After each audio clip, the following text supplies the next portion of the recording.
back to beat me in a battle and you get my Pokemon.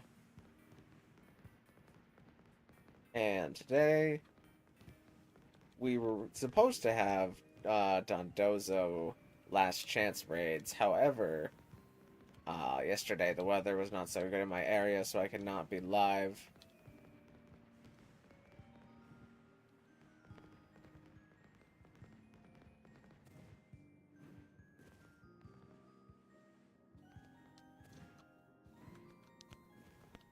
But we're here now with Scarlet and or Violet, depending on which version you're playing. If you can't tell, I'm playing Violet. What was that? What was that? Oh, it was the top of a person's head. I was like, what is that color? That's a person. That's not a Pokemon.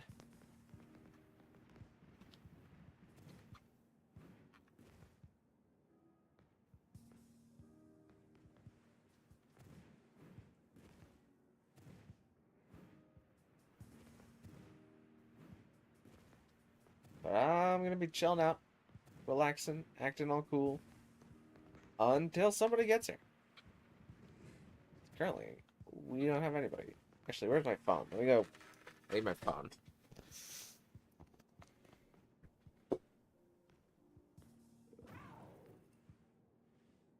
I can multitask.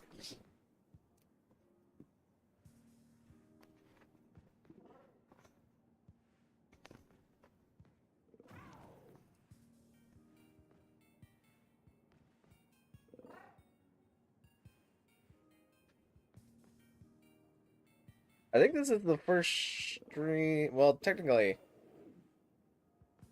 the first day came up right before the last Beat Me in Battle Take My Pokemon stream, but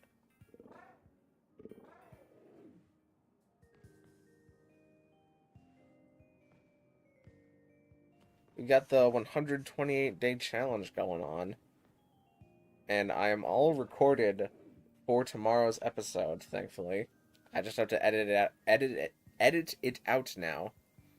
I got the thumbnail made up, so we'll be good to go on that. What is around me? I haven't been going into doing the rock type stuff yet for Adventure Week. I still need to catch an Ammonite and evolve it, and I need to evolve a Drillbur to an Excadrill. Ooh, there's a Beldum. We're also gonna get Beldum Community Day Classic for Pokemon Go, which is exciting. It means we can put Meteor Mash on a few more things. Well, I guess just Metagross's, but...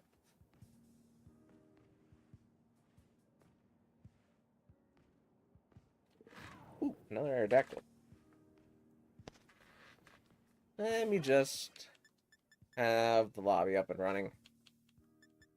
Just in case somebody comes by. Let's do code 555-882223.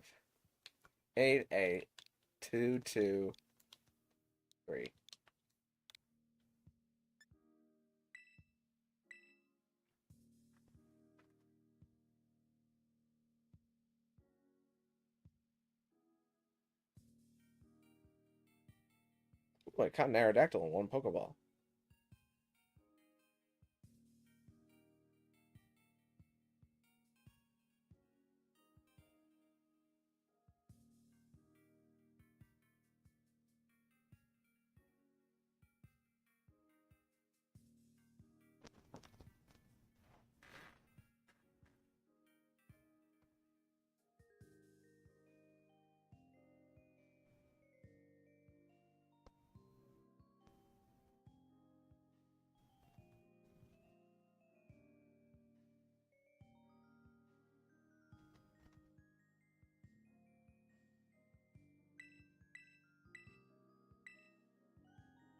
Almost got all my buddies done for today. Just because I only have like 18 right now, because I got like 3 or 4 best buddy ribbons recently, and I haven't put in Pokemon to replace them yet. Oh, I need to swap to Dialga. Dialga, Yveltal, and Poliwrath.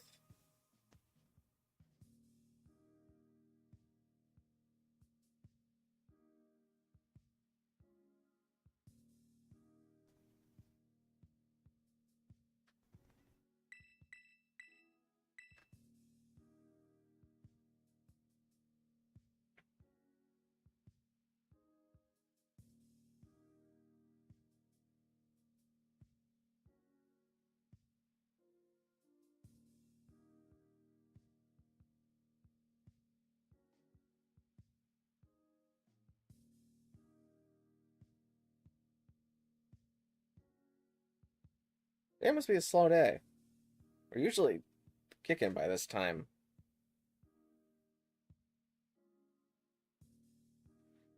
I can't really move this to tomorrow. Because tomorrow is actually gonna have to be when we do Dondozo stuff.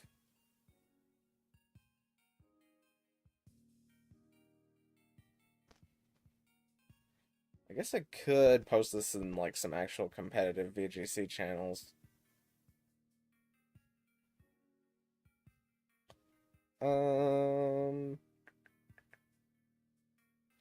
Ultra League. That's where I have my Dialga.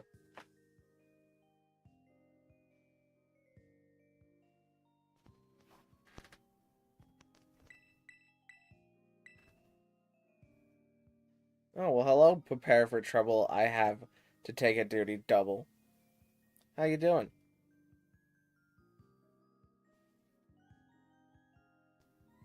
If you want to battle, there's nobody here right now. Which sounds like I'm lying, but usually we have people here by now. So, if you want to battle, you can be the first person. Hey, look at that. Alright, give me just a sec.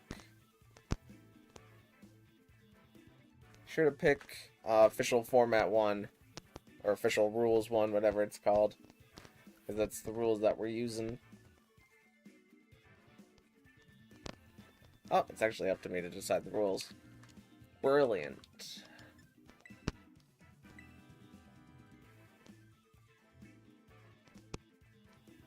Alright. So this is your first time, prepare for trouble. I might just call you double trouble. But since this is your first time, all you gotta do is win all 3 battles against all 3. I gotta be quick here. Okay. All you gotta do is win all 3 battles against all 3 teams to get a Pokemon, but after that you only have to win 2 out of the 3 battles on your next attempt. But you're allowed to do all the battles if you want.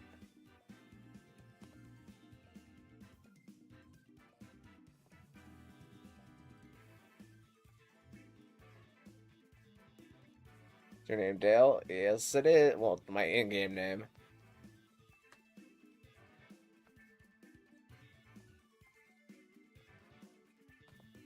Just be sure to pick something kind of quick, because it will kick us after a while. I'll have to remake the lobby, but shouldn't be too much of a problem.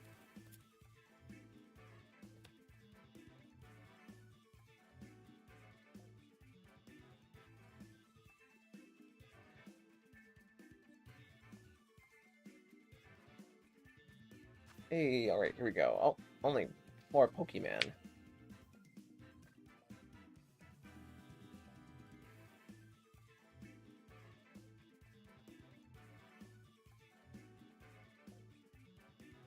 Okay, so they do have a dark type at least. What if I just lead this, and then have this, and who else in the background? I guess this.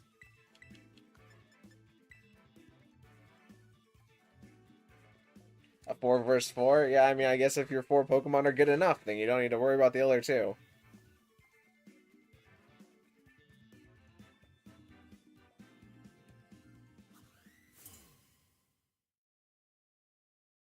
The Ogre Pond looks like it needs to get to a toilet.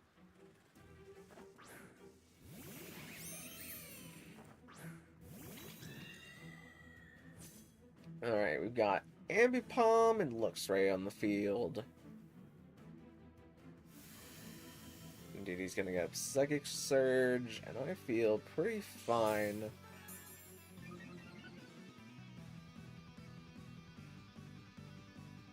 With clicking Follow Me and clicking Expanding Force.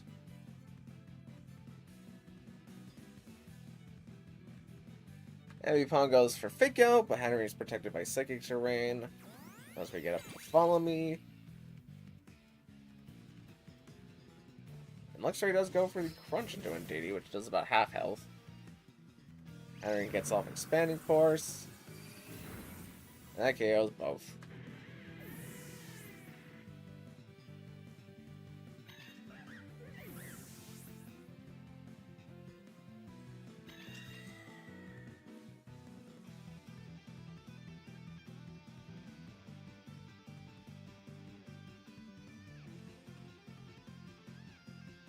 And You're in Danger sent out the Honchkrow, followed up by a Raging Fury, all the way from the Kalos region.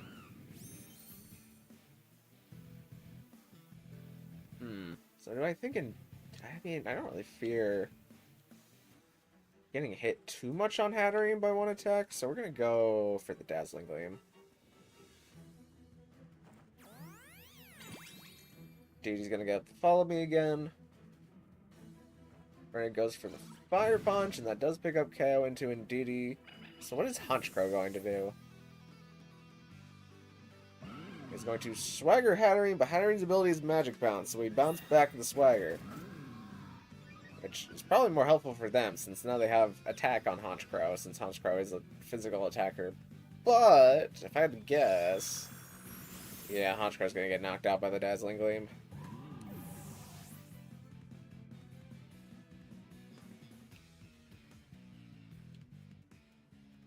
I think I can just bring in Rillaboom here.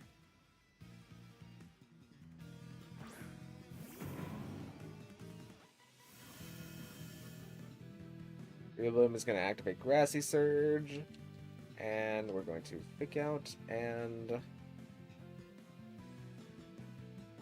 Expanding Force. Might see a Terra from the opponent here, but unless it's Ghost, they don't got a lot of room to run. Or I guess if it's Dark, it could also be Dark. We are going to see a Terra from the opponent. They are rocking a Terra Fire Monkey.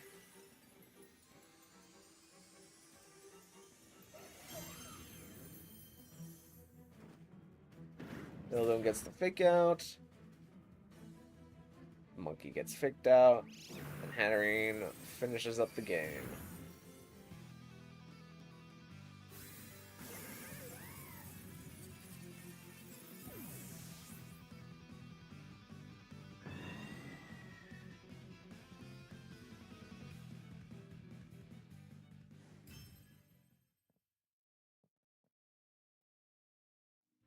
GG's, GG's. If you want to do your other two battles, you are more than welcome to do them. Just if you want to try to fight against the other two teams to see what they're about for future attempts.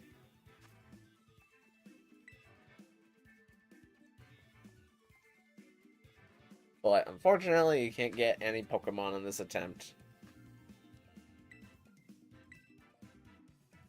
I'm not gonna bother hiding screen. Let's just grab this team.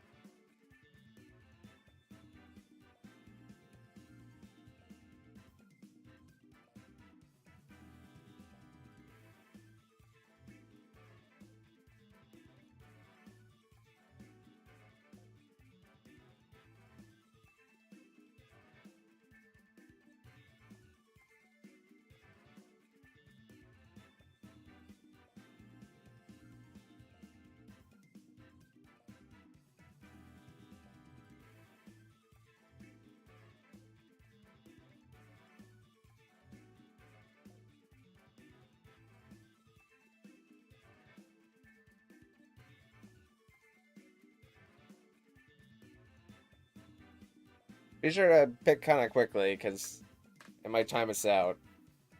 Not that that's too much of a problem, since we're still the only person here, but...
Yveltal is so weird when it eats berries in Pokemon Go. I know a random interjection, but I gotta cut up the silence somehow. It stops flying and it just lands on the ground, and its big floppy arms are just kind of dangling, like alongside it, like a ragdoll, like Mimikyu's head. Sorry, it's an error. Yeah, that's what happens if it takes too long to start another battle. So we're gonna have to start the lobby again. I'll wait for a stream to catch up and then I'll hit it. But by the time you see this, I've probably already hit it.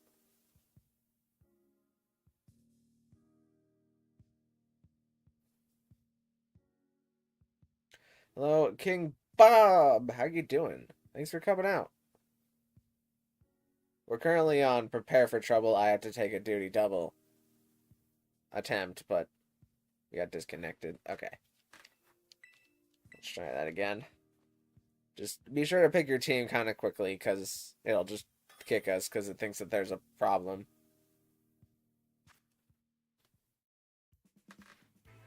Also, if you get to pick the rules, official rules 1 is the format that you have to use. Let's grab these guys again.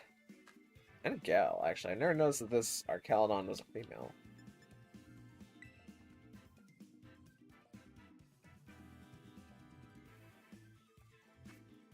Okay, new team.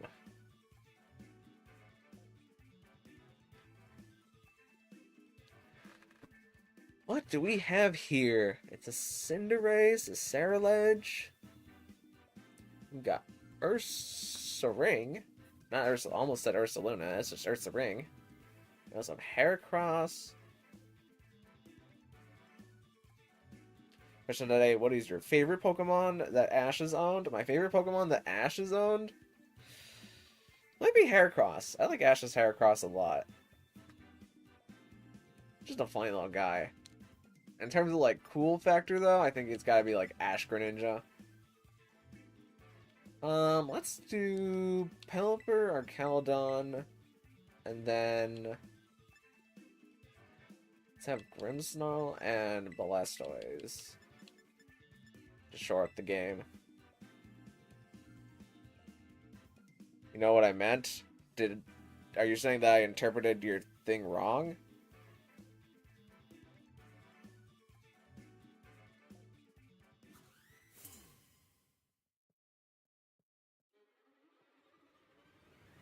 Are you asking me what is my favorite fire-type Pokemon? Because my favorite fire-type Pokemon is Emboar.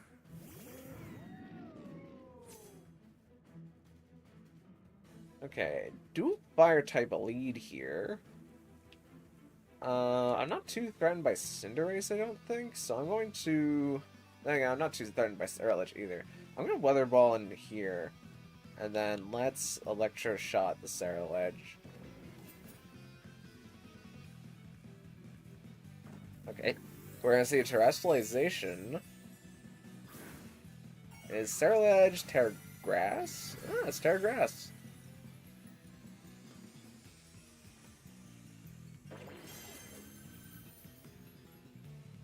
Cinderace goes for the high jump kick, changing into a fighting type, and manages to KO our Caldon. Alright.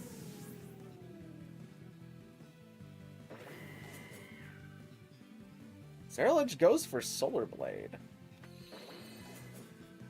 Don't see that every day. Cinderace, even though it changed out of being the fire type, still gets knocked out by Weather Ball.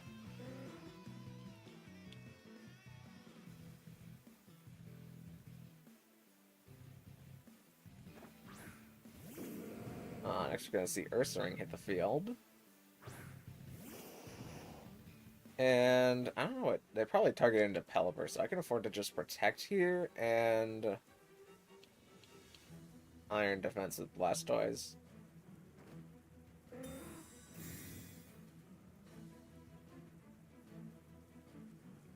Solar Blade comes out, and it is into Pelipper. Blastoise gets to Iron Defense, and what does Ursaring do? Ursaring Thunder Punches into Blastoise. That's a nice tech move there.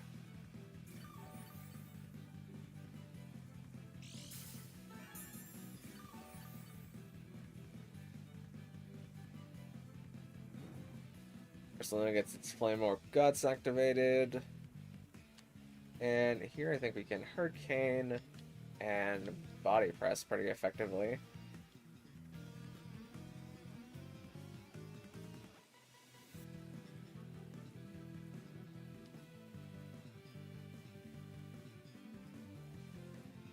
Sterilage goes with the Shadow Claw, maybe trying to get a crit. Blastoise is able to Body Press. It doesn't, however, KO Ursaring, as it gets to Thunder Punch Pelipper.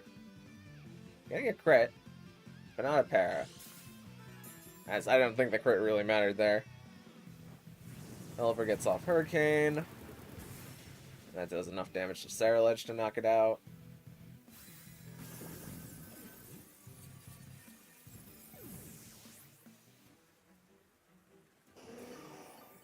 Blastoise is going to get a little bit more health back from Rain Dish. What is their last Pokemon? Ooh, looks like Ursaring doesn't survive the turn because of its burn. Hashtag bars.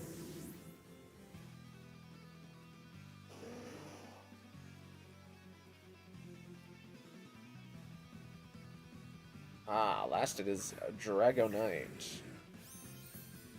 So I'm pretty fine with losing Pelipper here. We can just Hurricane, and this could actually be Special Blastoise. If it's Special Blastoise, things get a little strange. I'm gonna Muddy Water. Okay, well it's Extreme Speed, so it's at least partially Physical Dragonite.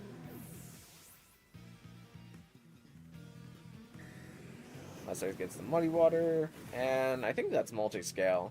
Ooh, but we do get an Accuracy drop. Which could be handy if this is like Thunderbolt or something as a random tech move.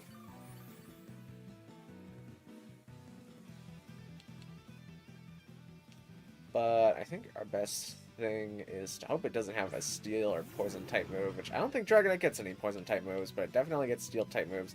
Let's Spirit Break and... Safety.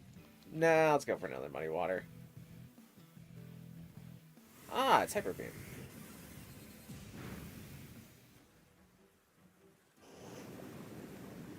This is a Dragonite that really wants its Terra Normal. However, since Sterilage was the one terrestrializing earlier in the game, Dragonite doesn't get it, which is a little unfortunate for Dragonite, but that's a GG.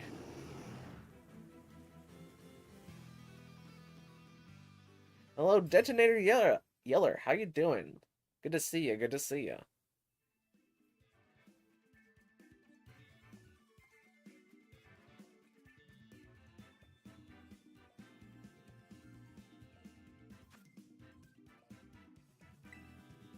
Alright, we got one last battle with Ash. Finish out their attempt.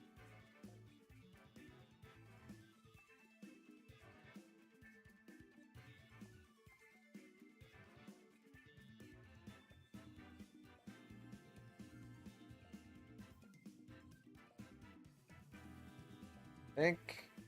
Might have lost each other? Oh, okay. Well, let's grab the last team. Which is the old Sun team over here from today's 128 days video.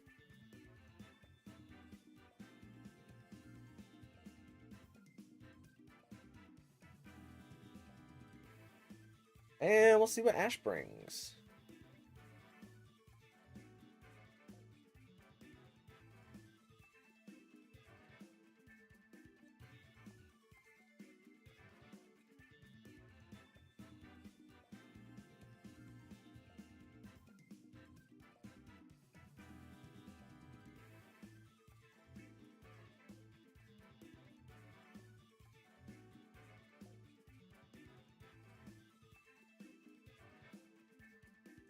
Just, remember, Ash, be sure to be kind of quick. Because it will disconnect us after a while of not having a battle started.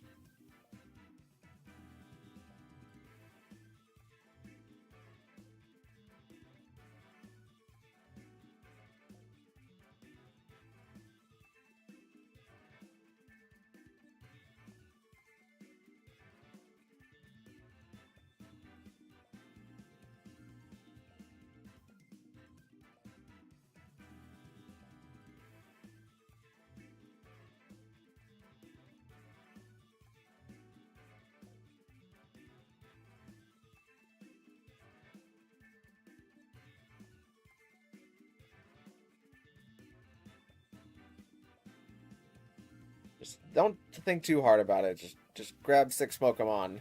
Or even 4 if you want to. Since this battle doesn't really matter. Hi GG Plays, how you doing? It's good to see ya.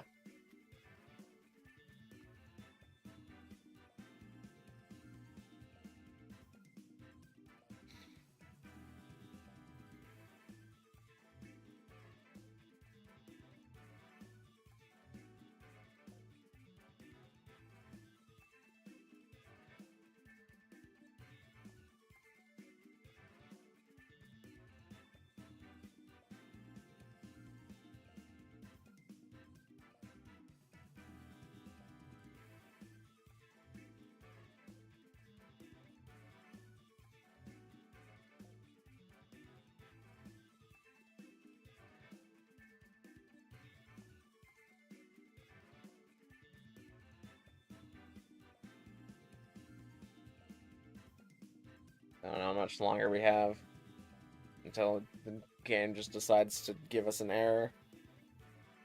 Because it's inevitably gonna happen. So I could not come last stream because I had band practice for marching. Never ever worry about that kind of thing. If you're not here, then you're just not here. Because you were off doing something else. And that is perfectly fine. By all means. I am extremely less important than band practice. Band practice is very important. So there's no reason to apologize.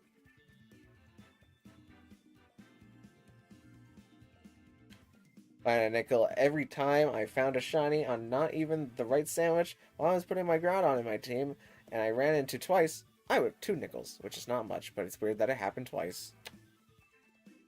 I mean, the 1 in 4,000 odds is bound to kick in eventually.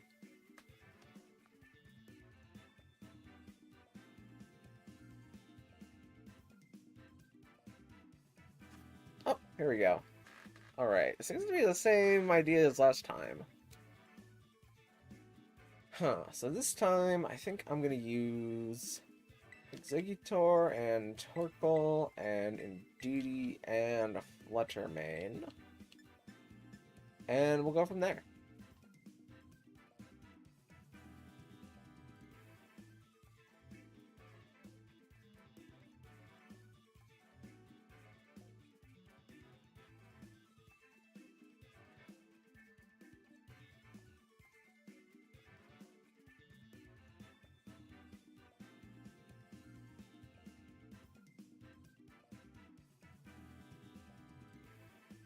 Shiny Pokemon were Shiny Deerling and Shiny Fido. Ooh, I don't have a Shiny Fido.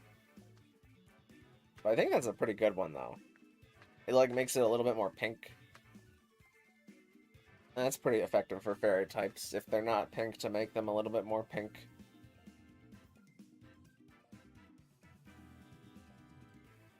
Deerling, I mean, since Deerling has all the different forms, it makes the most sense to change the one thing that stays constant with all the forms.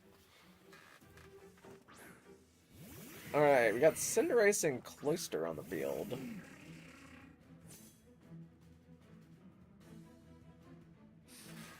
Knuckles gonna set up Stun, and we're gonna click Expanding Force and swap in Indeedee. Because Cloyster has a very weak special defense.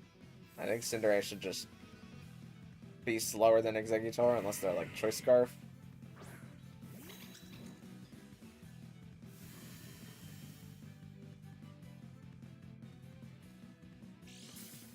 It turns from white to brown? Oh, I thought it got a little bit more pink. Exeggutor clicks that Expanding Force, and we double KO.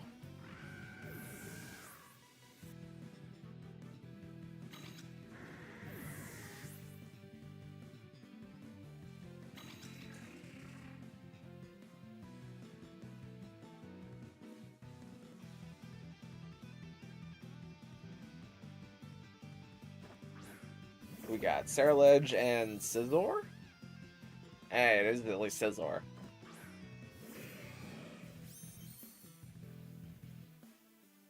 So I want to just take out Ceruledge this turn, so we're gonna Expanding Force, and we're gonna follow me, just so I can get Exeggutor to survive the turn. We're gonna see a Terrestrialization. And it is on to Ceruledge, turning into Grass type again.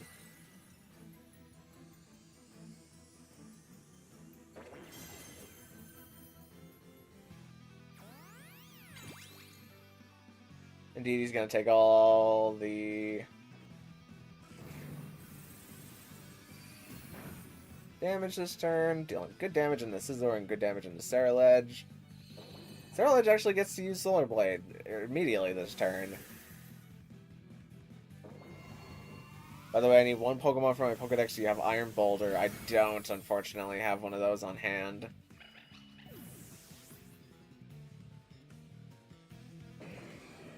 Scizor goes for X Scissor. Well, that's done a double KO me.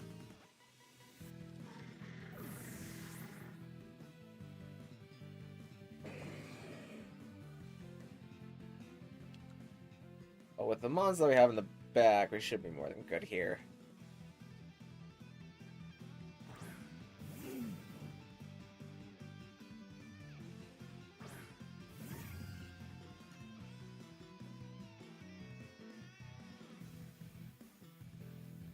We can have Torkoal Heat Wave, and we can have Ornament Shadow Ball.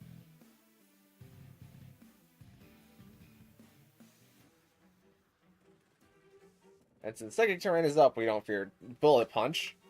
We also don't fear Shadow Sneak. No Shadow Sneak.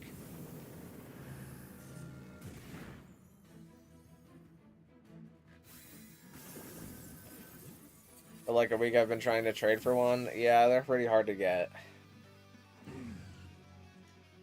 We miss? Oh no, we landed it. Hopefully in one of these online tours that they're going to have within the next 8 months or so, they're going to release the shiny versions of Iron Boulder, Iron Leaves, and Walking Awaken, all of them, like they did for the Galarian Birds during Sword and Shield. But fingers crossed.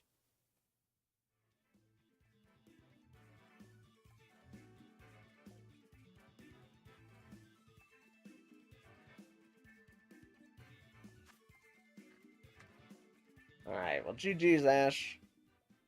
Maybe look over some team comps, decide what you thought was strong and what you thought was weak. And next time you make an attempt, you just gotta beat 2 out of the 3 teams, and you'll get some Pokemon. But when stream catches up, the lobby will be open. So by the time you see this, I've already started searching.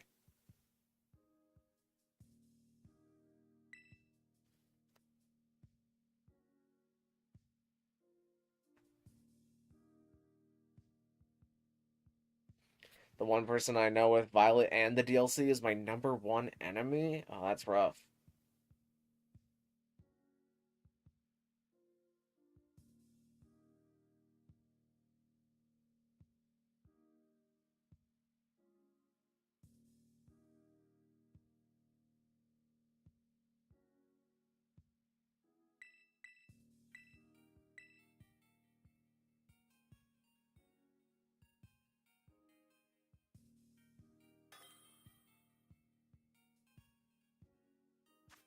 Alright, looks like we've got Ash coming back into the fray. What's the code? The code is blurry? I don't know. Why is it blurry? You might need to change your own settings in the bottom right corner if your screen is blurry, because it shouldn't be blurry. Just change it to like 720p and you should be good. But I guess we'll run it back with Ash here.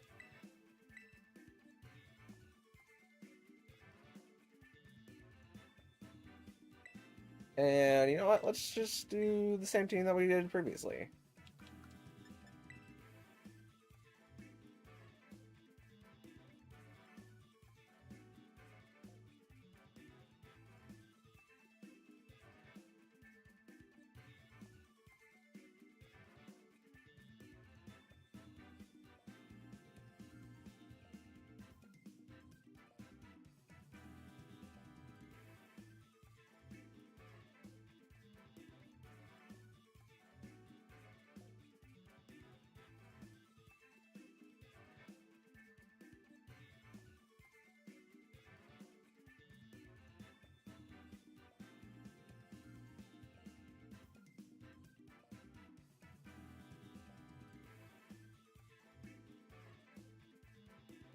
Alright, I'm gonna open my phone because we might be here for a while.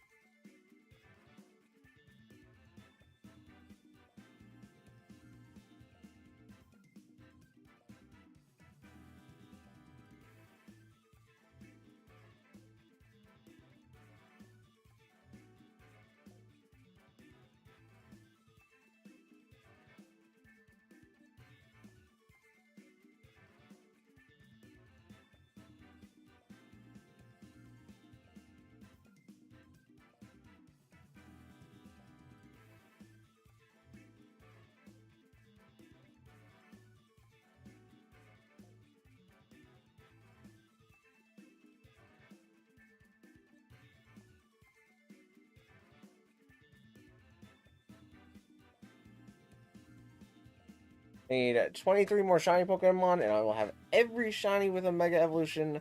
I'm preparing for Legends ZA. Well, it sounds like you're about over halfway, so progress sounds pretty good. Alright, who do we got? We got a lot of Mons. Notably some Fire types, some Bugs. So let's do this, and this.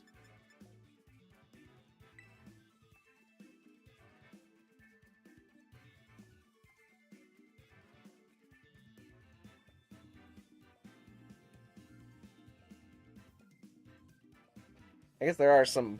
Diancie hasn't been released as a shiny, right? That one's just still unavailable. Actually, it might have been. Because I think they did do Shiny Fupo at one point. I can't remember. Looks like we've got 2 flyers on the field. Let's go Expanding Force and swap it in Deity.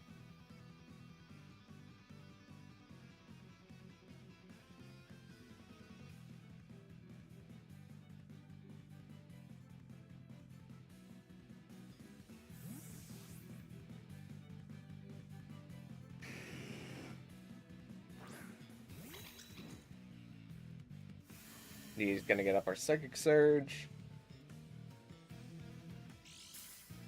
And it's gonna get up its own Psychic Seed. Exeggutor gets off Expanding Force. And that is definitely multi-kill Dragonite. But Charizard actually lives. Which is a little annoying here. Oh, but Charizard tries to belly jump, but it's too low health to get it. And Dragonite Fire Punches. And Exeggutor lives.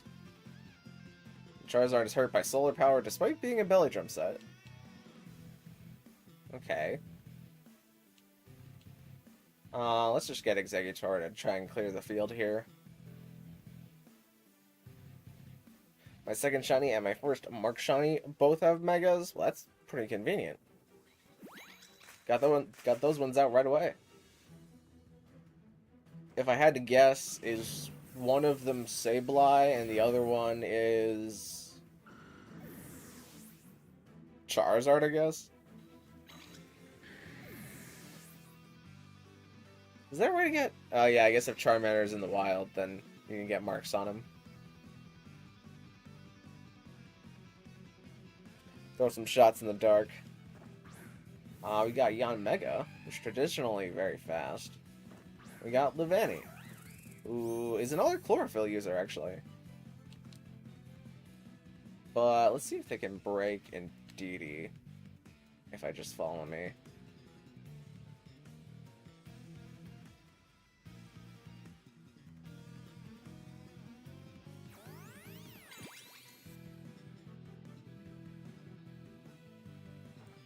The guitar is faster than both, and K has both.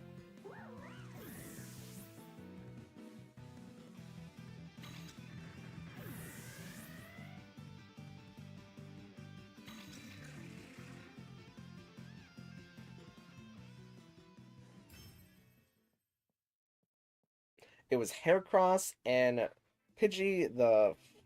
It was a full odds Pidgey and Let's Go Eevee. Ah, I gotcha. I gotcha.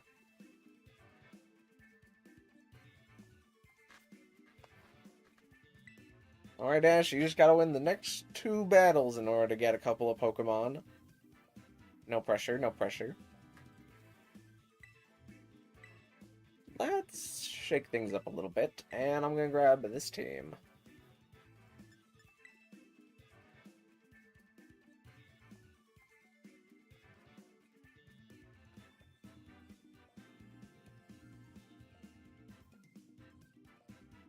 But now we wait.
Okay, bit of a change up here.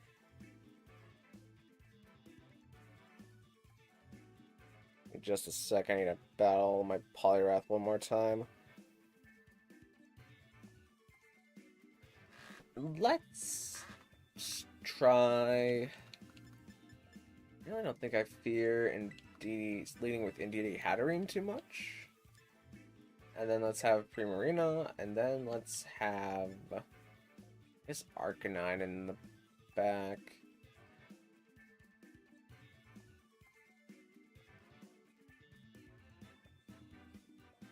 Yeah, yeah. Yeah, I think Arcanine in the back makes the most sense.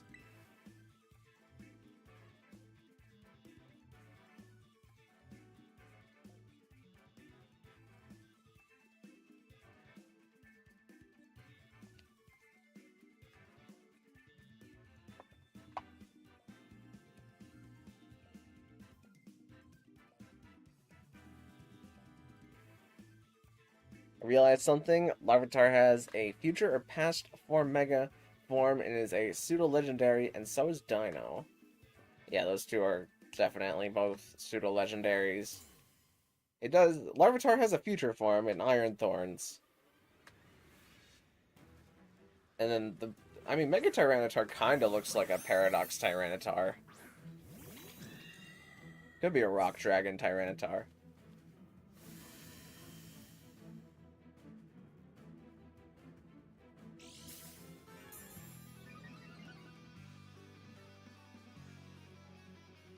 I'm a little nervous.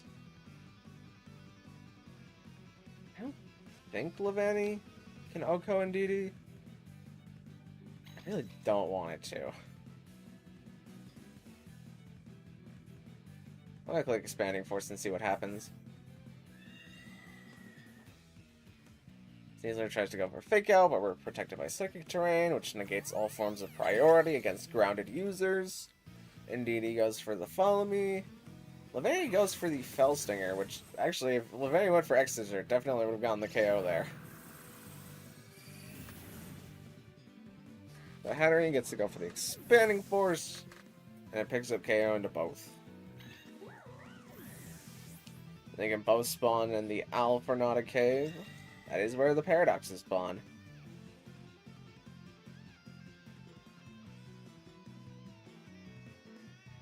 Those Pokemon are so alike. You mean Larvitar and Dino? These are kind of relatively alike. They came out 3 generations apart, but they're both pseudos and dark types. I think that's kind of where the similarities end. Can I just like Follow Me, Terrifier, Expanding Force, and most of my problems go away?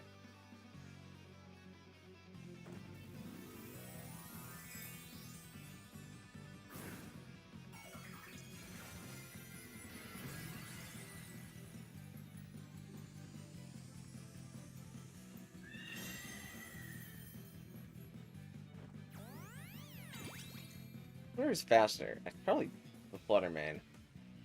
Yeah, Fluttermane Shadow Balls. I thought there might be a chance that the Yanmega was going to be faster, but we covered for that with our terrestrialization.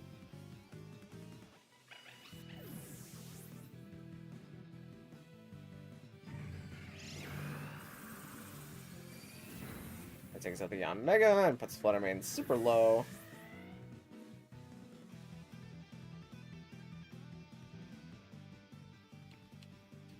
I can bring in Arcanine to clean up the game. As there are 4 Pokemons that have Megas in Alfornata Cave, there's Medicham, Sableye, Dino, and Larvitar. When all are fully evolved, they have Megas. That's true. There's probably a lot of areas that you could do that for, though, but... Is it a coincidence? I think not. Do you have a Discord yet? Nope, not yet. It's gonna be worked out before the end of the year, but... I still have a lot of things to do before I can afford to work on making a Discord for my YouTube channel.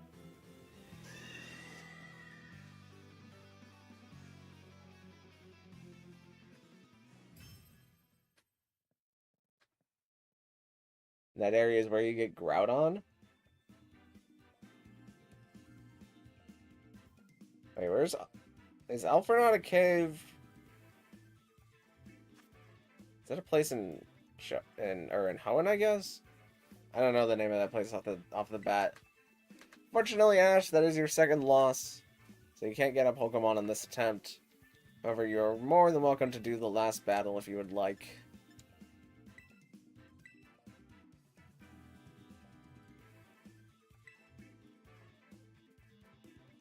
Oh, I don't know why I reselected the rules, but I guess I'll give it another go.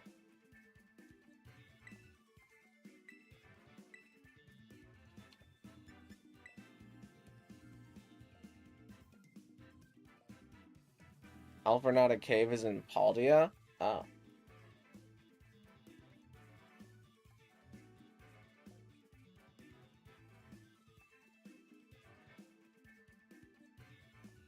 I thought Groudon was chilling outside somewhere.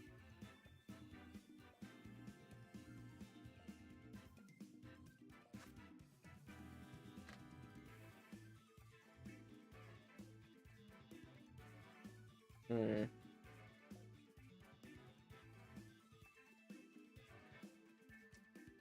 Okay. Let's think here. I think I can do... Let's start Pelipper for sure. And Grimmsnarl, and then let's have let's have our Caldon, and I think Scizor back will be good.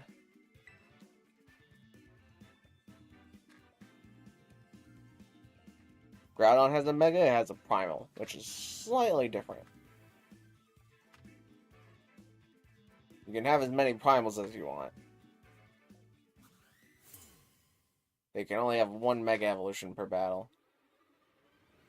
What gen did Salamence and Tyranitar come out in? Tyranitar came out in Gen 2, and Salamence came out in Gen 3.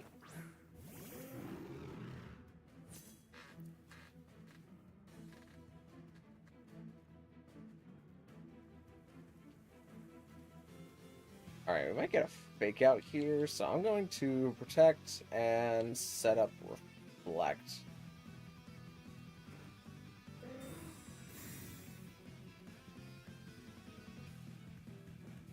Sneasler goes for the fake out, and we catch it in a Pelipper, which is good. Grimmsnarl gets up our Reflect. And Charizard goes for the Thunder Punch, but unfortunately, a Pelipper protected, so it does not get it. And now I feel pretty safe going for Weather Ball, and let's go for Thunder Wave into Charizard, and hopefully not miss.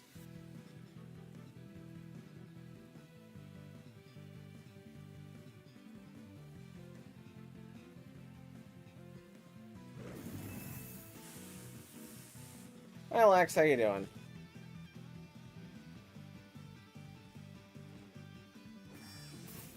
Ooh, broke my screen. I need that.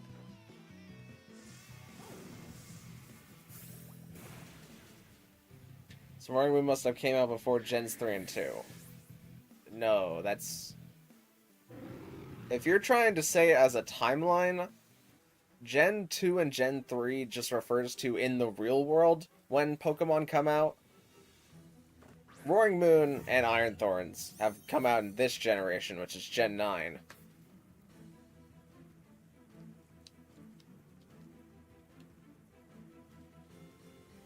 Let's Thunder Wave this Sneasler.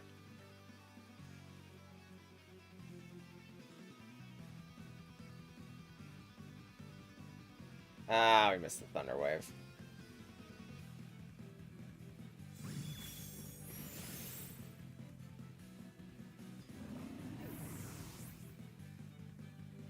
Ah, nuts. Okay, at least Pelipper lives. Oh, don't para me. Don't full para me on this turn, please. Okay, Pelipper gets off the Hurricane. Which means we should be good. But Generations 2 and 3 does not refer to, like, segments of time inside the Pokemon world. It just refers to, in the real world, like, the releases of Pokemon.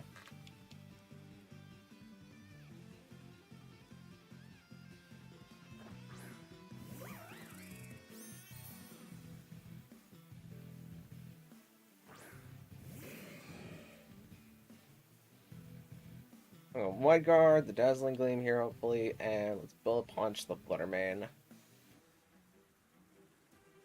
Oliver's paralyzed, so we can't Wide Guard. But as long as Fluttermane isn't Sash... It is Sash. Okay. Now just don't be Mystical Fire. Okay. Now don't do something crazy with Levani that causes... You know what? I think relatively that's something crazy that can happen with Levani. So now Levani is +3. If it's Terra Fighting, it can actually kind of hurt our Caledon here. There's a time machine in Area 0, and in the DLC, we got Pokemon from past generations. They must have come from somewhere. They must have come from the time machine. The basic Pokemon did not come from the time machine in Area 0. It's just that the Paradoxes did.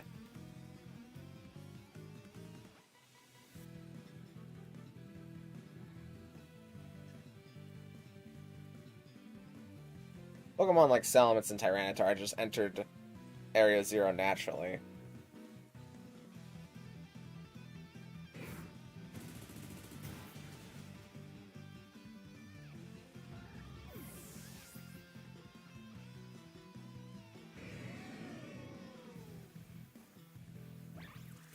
These blades into Scizor, and since Levani is currently +3, that KOs.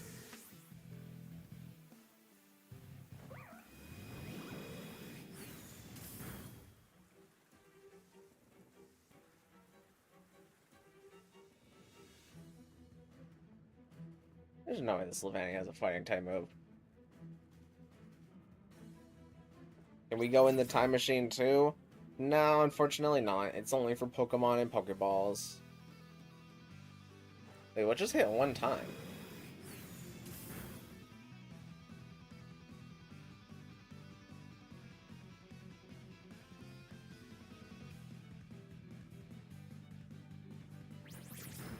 Oh, triple axle and triple axle missed.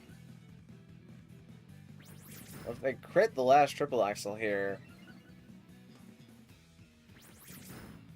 then they might have actually KO'd our Caledon at being +3 and hitting through the defense boost.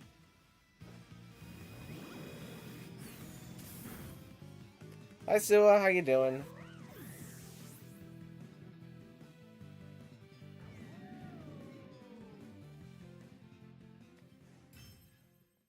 Alright, but GG's Ash. Again, maybe take some time to look over your Pokemon sets. Figure out what worked there. Figure out what didn't. And come back even stronger.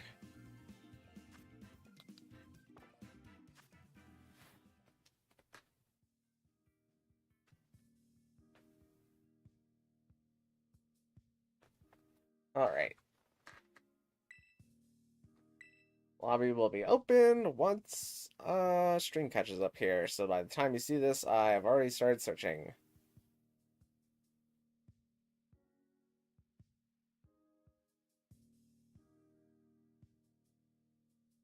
That's good.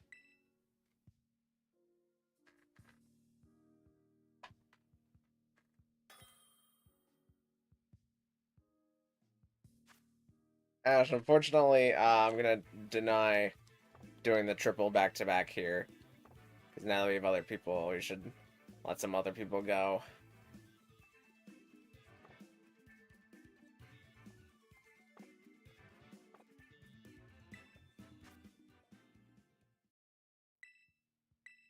So once stream catches up, I'll actually give it a little bit to enter the code for anybody.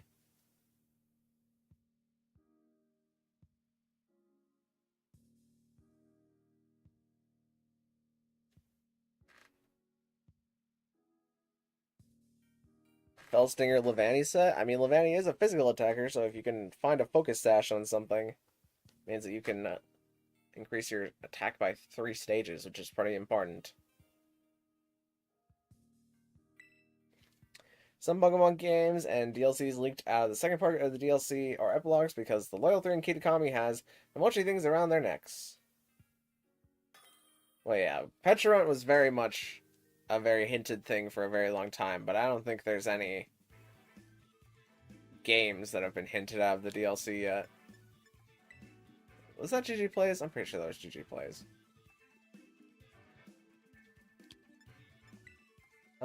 Let's just grab this team.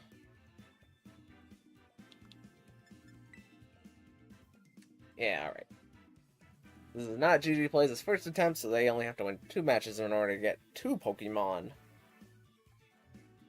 I have an idea some Paradox Pokemon came from the Time Machine, and we might get more Paradox Pokemon in Legends ZA. It's possible.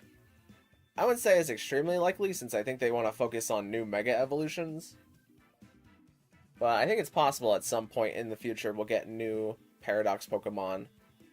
Kind of like how at some point we'll probably get new Ultra Beast. But I don't think it'll be for a while.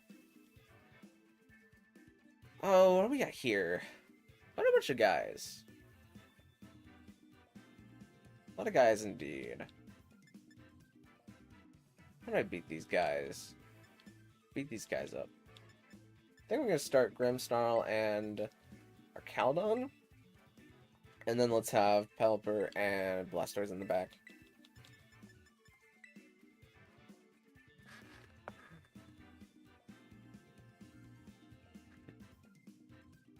So did Area Zero leak Legends ZA?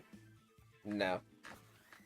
I don't think there was a single person that on the day that they announced Legends ZA was expecting Legends ZA. Everyone either thought it was going to be Gen 2 or Gen 5. And it wasn't going to be Gen 5 because Gen 5 is going to be after Gen 10 that they revisit it. They got Kamao and Fluttermane here. This is very reminiscent of a video that I edited earlier today. Let's go for the light screen, and I think I'm going to Terra Flying. And actually, do I want to rip Terra Flying right now when I could just switch into... Yeah, actually, I think I want to rip the Terra Flying. Let's Flash Cannon into Fluttermane.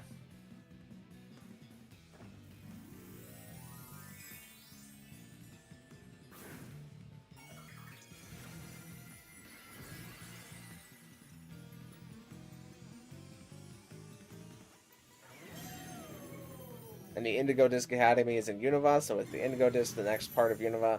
So where's Kitakami at? Kitakami has never been confirmed to have a location anywhere, but it's highly assumed that it's near Johto and Kanto somewhere. I think Arcaldon's moving faster than Kamao. Kamao's Dragon Dance, okay.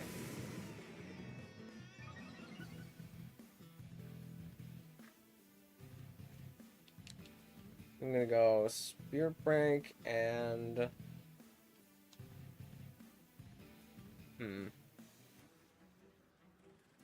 Yeah, Spirit Break and Flash Cannon.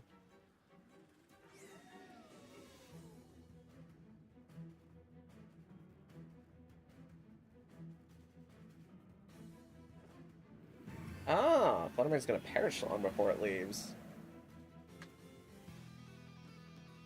Kamao is going to Boom Burst. Ah, now it's Dragon Dance is a little bit faster.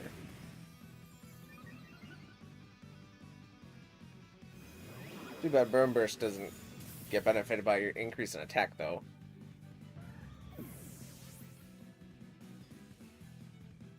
Vanny doesn't need a Focus Sash. It has pretty decent bulk. I wouldn't call Vanny's stats bulk.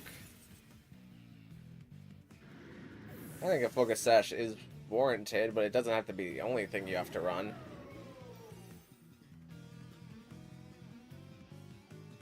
Because bulk is kind of relative whenever you're a grass flying type.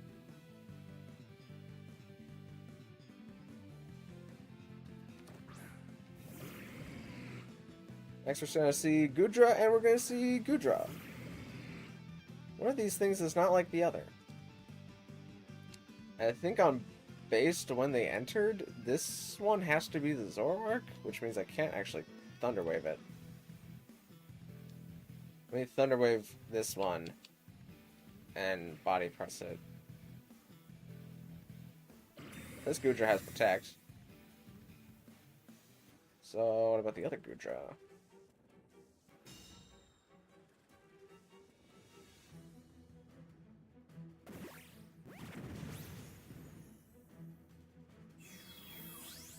Yeah, that's the thick one.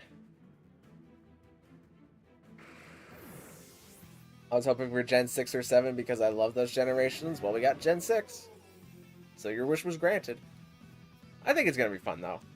I'm excited to see what they do with returning to Kalos.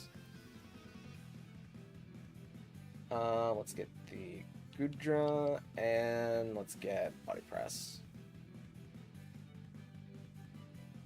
In an area in BDSP, there is a book that said how you get Manaphy and Fion in Legends Arceus, so it's there before the game came out, and when was actually leaking the next game.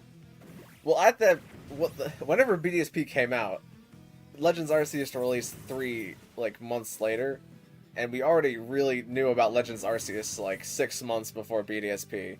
So that's not leaking the game, but they were definitely 100% hinting at something that's going to happen in the game, which was Overquill, because Overquill was not a Pokemon that we knew about at that time.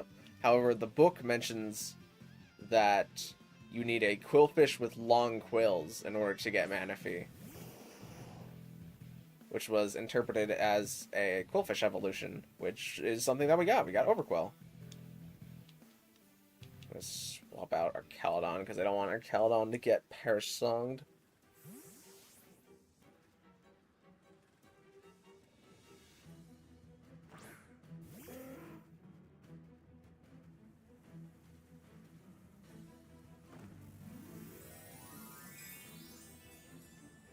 Is 75 HP and 80 defenses? That's pretty average. Not really. That's kind of low. And especially, again, since you're a grass bug type. You're going to need a lot more than that if you want to be considered bulky.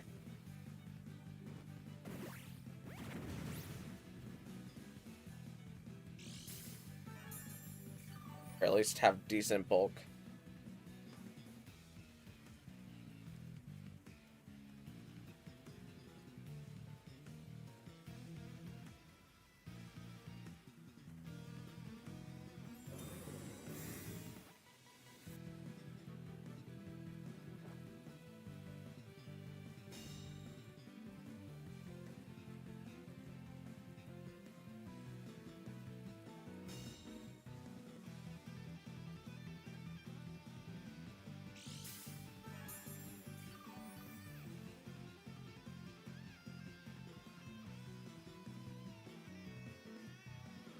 Is it good to do anything? No, it's not plus in any stats. But Body Press, and even if Body Press didn't land for whatever reason, Weather Ball will do the trick.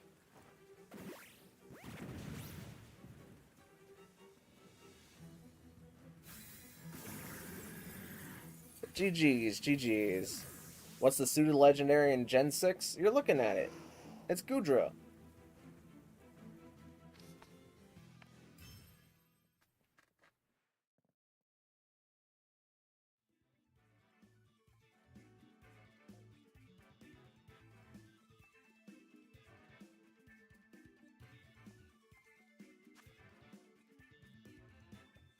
Alright, on to the next match. NGG plays, you just gotta win the next 2 matches, or show enough proficiency that I get you a Pokemon, because you are getting pretty close.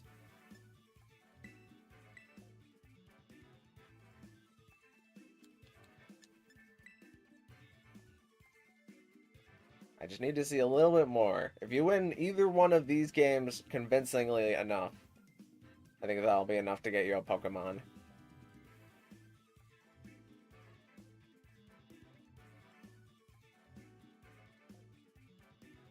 So if my hypothesis is right, Beldum will be in the next game? I mean, it's a possibility, yeah. It's been, I think in both the DLCs actually, for both Sword and Shield and Scarlet and Violet, we only got Metagross in the last DLC. So it is due to come back around. Especially since it's going to have a Mega, actually. I would definitely not count out Metagross being in the base game of Gen 10. I feel like that's a pretty safe bet. What do we got here?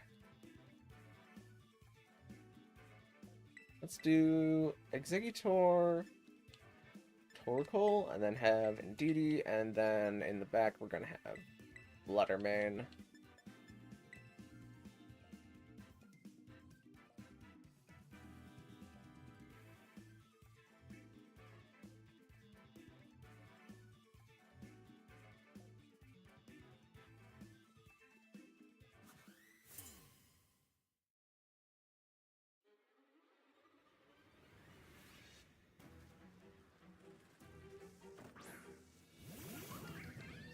Okay, we got Delphox and Ogerpon.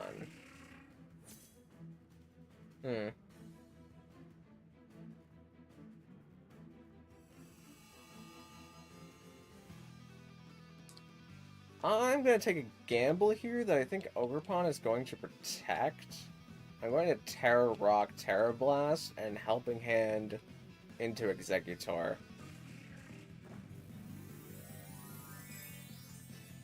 Do we count Legends games as gens? Not really. A gen is like a main region. Like, Legends games at this point are still main series games, but they don't define a generation. Because A, they don't introduce enough Pokemon. B, it's just not like as competitive as the main games. Like, Legends Arceus was a single player experience.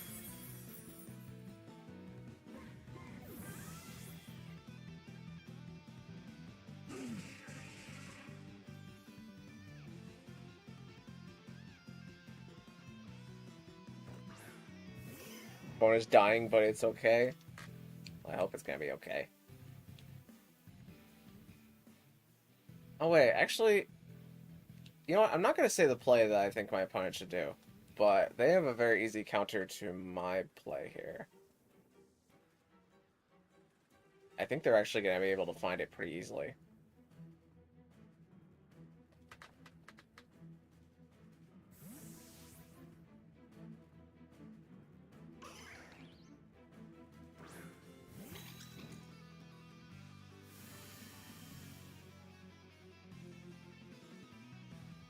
B, it only has one version. Ah, that's a good C, yeah.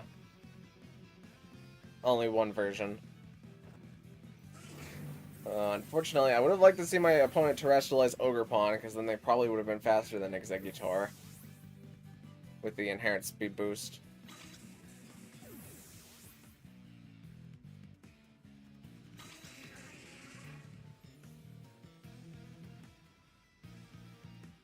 I guess it also applies for games like Pokemon Coliseum and Pokemon Gale of Darkness. But no, actually I can...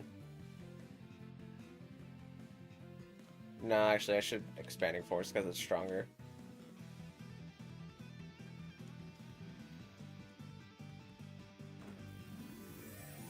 You know, Golduck will be in the next game. It's been in every main series game since Gen 1. Game Freak really loves Golduck.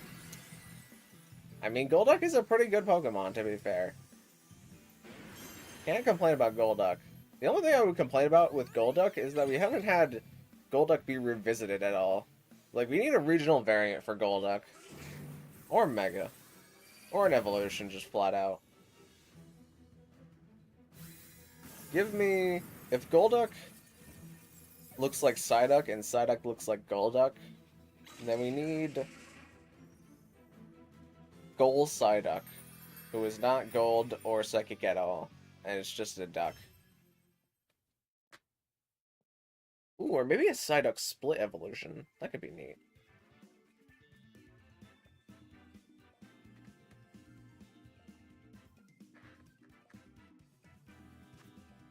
GG's, GG plays. You're more than welcome to do the last battle if you want. And if you win it convincingly enough, then we'll see where we stand, but as per the main rules... Did I play the rain team first?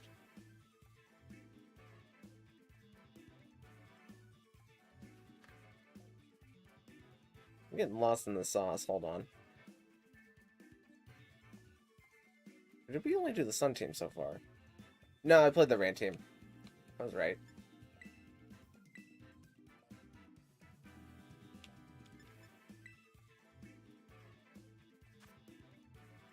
Okay. Quite a bunch of guys here. Let me think. I think I'm gonna start in DD Hatterene, and then we're gonna keep Primarina, and who else comes in the back? I think Tyranitar makes the most sense to bring in the back.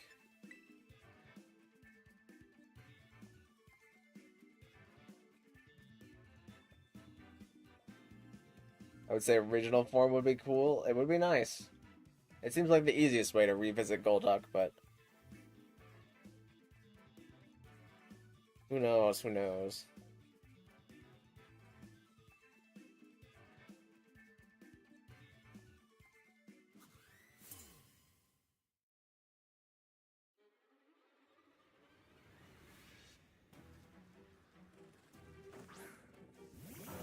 We got Super Bowl and Sinistra on the field.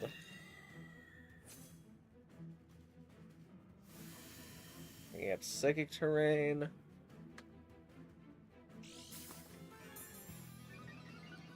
DD's gonna get up Psychic Seed. And Vessel of Ruin is currently active. But I think my best thing is to follow me within DD and let's get up Room.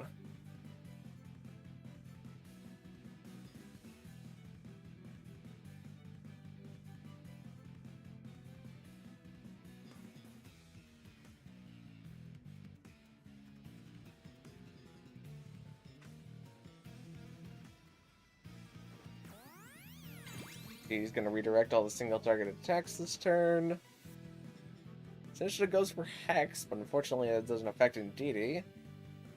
Super Bowl, however, does go for Snarl. But the one mon that you really want to dodge that, don't want to have dodge that is Hatterene. And Hatterene dodges it.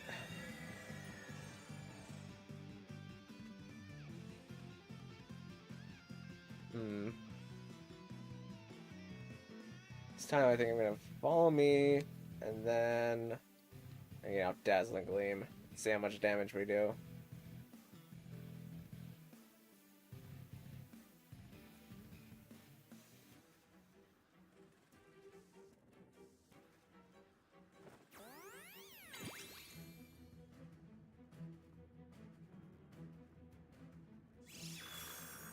And gets out the Dazzling Gleam. That does about half to both mons.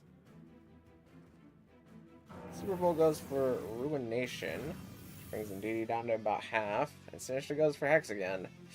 Which still does not affect Indeedee. Oh, but Super Bowl is the lefties. So at least has a chance to live next turn. Doesn't, however, have a chance if I decide to Helping Hand and Dazzling Gleam.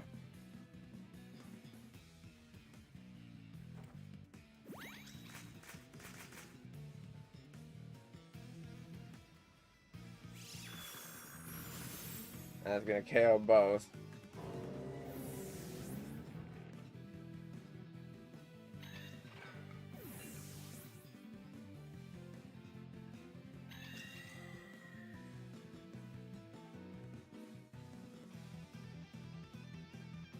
A new ability for Golduck would be nice too, something I would call Mystic Power, which would boost psychic attacks similar to how Bombardier's Rocky Payload.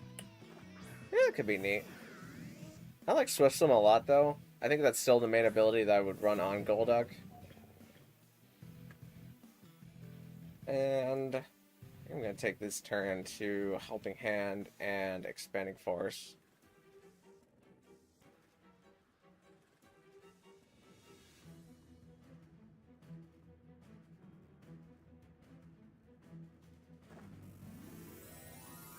I see a terrestrialization from the opponent. They're going to pick Terra Grass.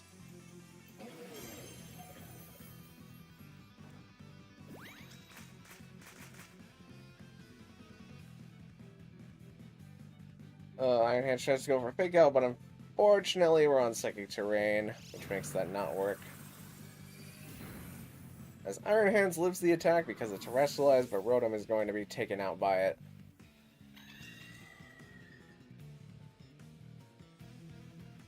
now I think we can finish the game by clicking Helping Hand and Mystical Fire.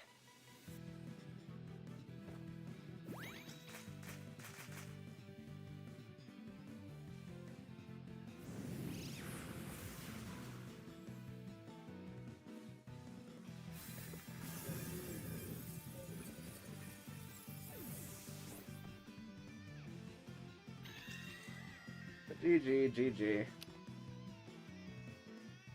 A bit closer. I liked your lead. And if you hadn't missed the snarl, you would have fared a little bit better. But overall, I think there was some mistakes that you could look over and see what went wrong with.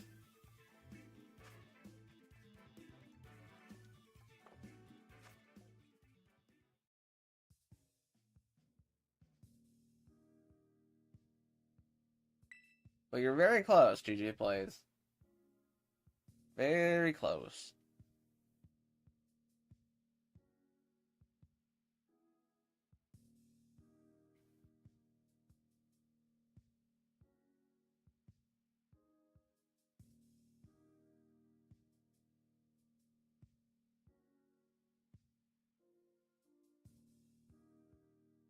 Alright, stream's caught up.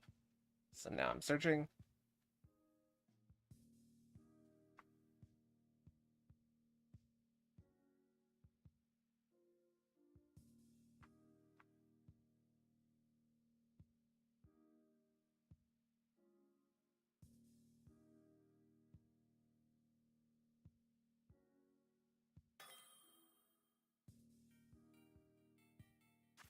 It looks like we got Owen, who I believe is a new contender stepping up to the plate. Give me just a sec while I search my doc for Owen.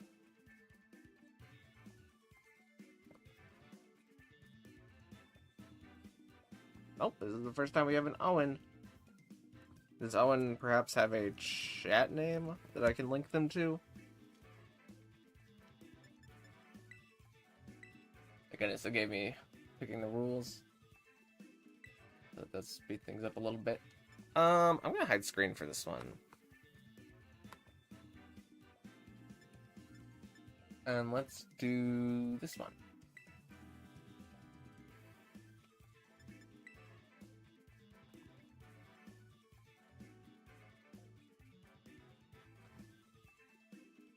And will my shiny Squirtle show up? Whenever it trusts you as its trainer.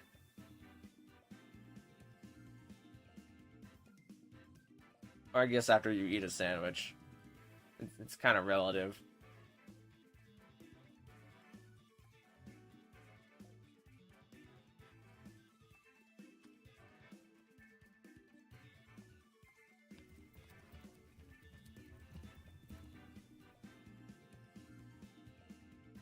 So, and since this is your first attempt, you just gotta win all 3 battles in order to get 2 Pokemon.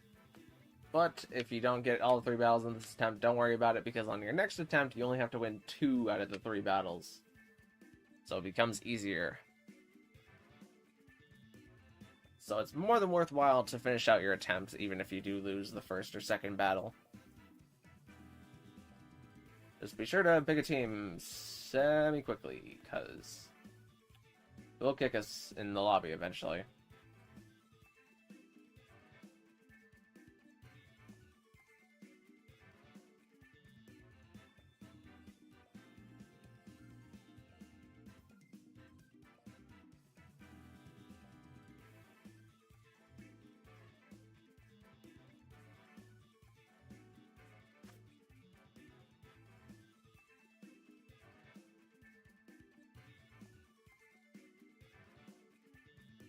Okay, we've only got 4 Pokemon here,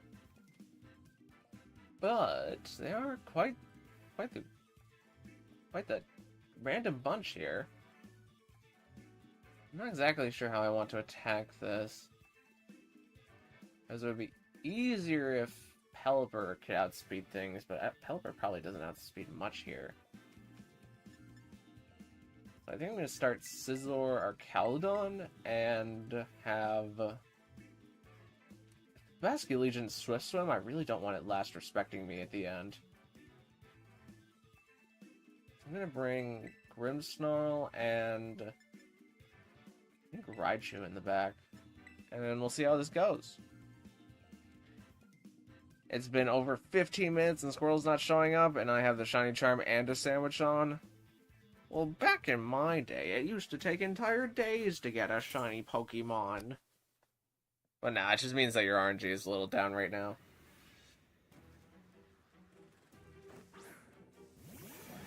Okay, we got Basculegion and Iron Valiant hitting the field. Not Basculegion, Iron Valiant is Booster. I'm not sure if the Bullet Punch will one-hit KO it, though. Let's go Bullet Punch, and I really don't want to take a close combat here, so we're going to go Terra Flying, and that is the special Basculin, right? I'm pretty sure the female is the special one.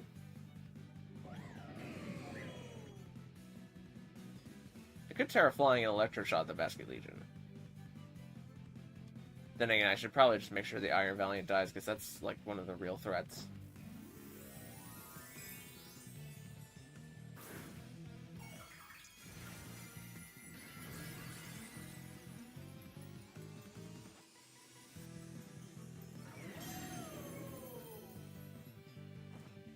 Scizor gets the Bullet Punch, and it is able to live just barely, that Iron Valiant. Iron Valiant Spirit Breaks, which lowers our Calon's special attack, but increases our defense. As our Calon gets Flash Cannon, Iron Valiant down.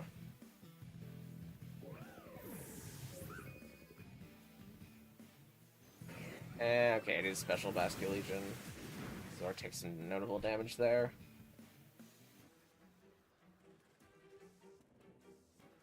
Out comes to Dunsparce. I'd like to think I'm at least faster than a Dunsparce. I really don't want to get Hydro Pumped again, so I'm going to Protect, and we're going to Snarl with our Caledon.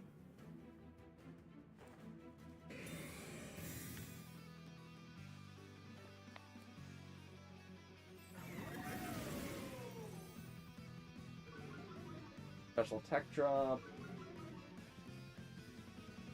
Basculegion goes for Head Smash, which our Caledon dodges, thankfully, because that probably would have KO'd us. Did Dunsparce's rollout? I think I'm fine with, though, Basculegion taking a lot of Head Smash damage into our Caledon specifically. So let's let it do that. Oh! Seems like the opponent didn't want to finish that one out. I started watching your Terra Raid video, the 2-hour one. Oh, there's some good stuff in there. And it's definitely good that you're not watching it all in one go, because that is only something that somebody that is absolutely crazy could do.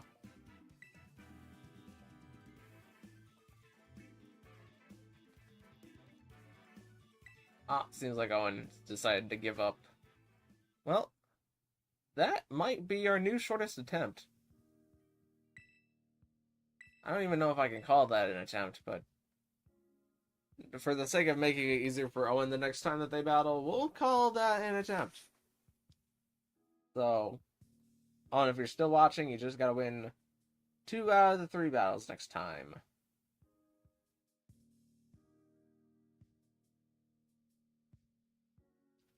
I do wish Oricorio had better stats. It is such a cool, unique ability, but its stats really hold it back from greatness. We're actually, the 4th day of the 128th days is going to be an Oricorio team, I've decided. I just haven't built it yet.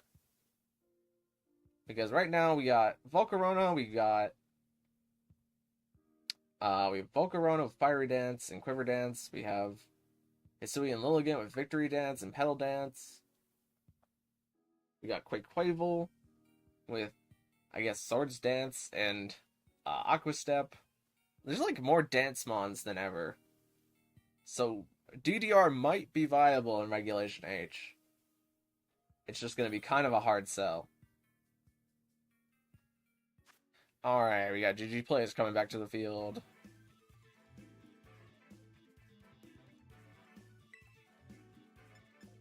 Back in my day, I listened to a 3-hour playlist of the same song. Well, that's a vibe. To be fair, I would do that if I could figure out how to actually make a good Spotify. Because right now, the way I listen to music is I just look up a song on YouTube, and then I play it, and then I wait for it to end. And then usually in the YouTube recommended, it has all the other music that I've recently been listening to. So then I just end up going in a circle.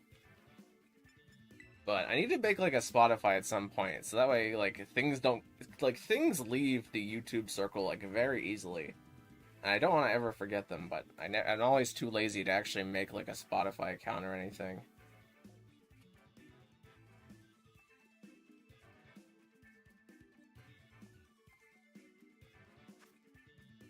Okay, quite a bunch of mons here. We've both Raikou and Raging Bull, but we also have our Caledon, and we have 2 fire starters, and Cinderace and Skeledirge, and we have Meowscarada, just for safety, I guess.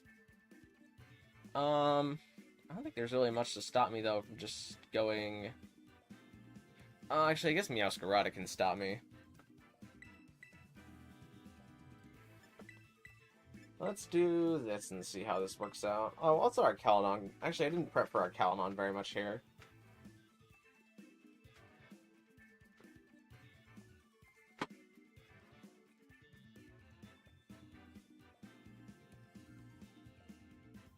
Like, don't get me wrong, you can definitely sleep with them, but if you have a whole team built around the cute little guys, but like Quiver Dance strategy. I think the best way to use Oricorio in Regulation H is going to be with Flamigo. Because you can, like, have Quaquaval Swords Dance, and then you can protect with Oricorio, and then it'll, like, copy that Swords Dance, and then if Quaquaval ever goes down, you can just bring in, like, a Choice Scarf Flamigo, and it'll copy the attack boost. And you'd have to be, like, clear amulet on Oricorio to stop the Intimidates. This is actually the worst opening for what I've brought here. Uh-oh.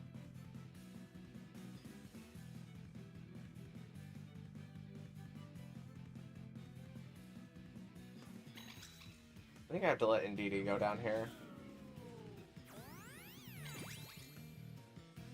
Do you ever do shiny hunting streams? Whenever there's a shiny that I really want, then yeah.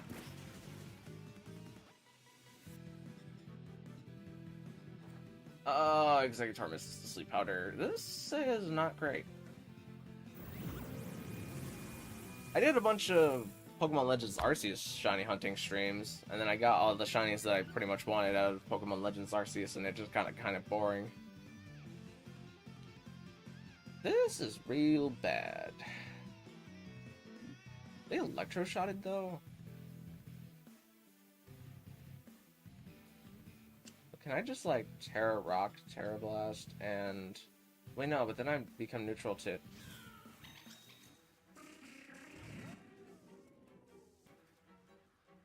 I do this and kind of jump on...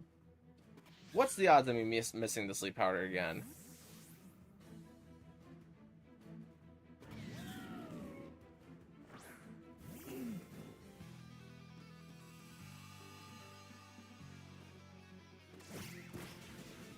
Oh, that's a Choice Scarf. That's pretty smart.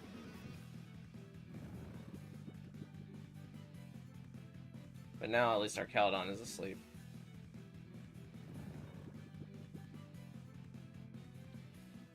I might need Executor for later.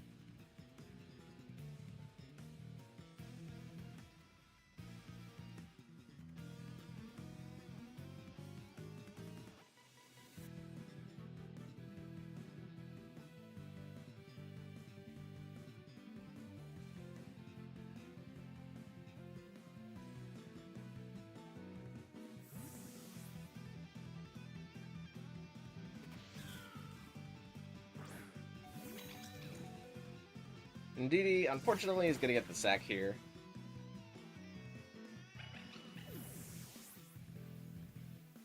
That means that now Torkoal gets to act, and hopefully not miss the Heat Wave. Ooh, Meowscarada barely lives, actually. That's bad.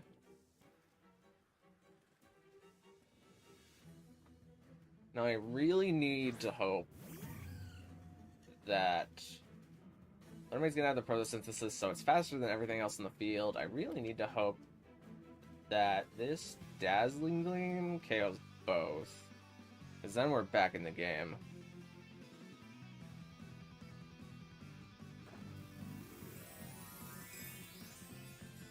BRB, I'm gonna get snacks. Okay, get me some too.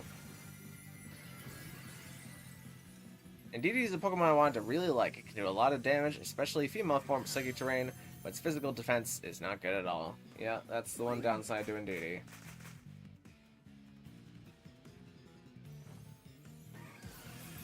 That's the one place you really gotta hit it.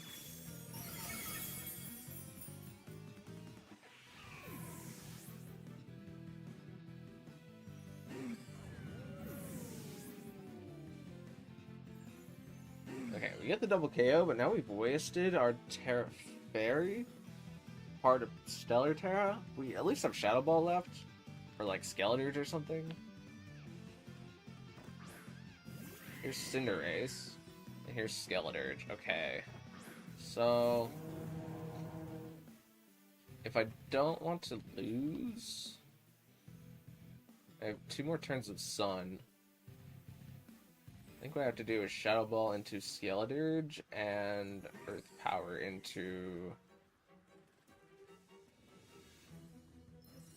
Cinderace is probably going to change its type, though. I'm just going to double Skeletor.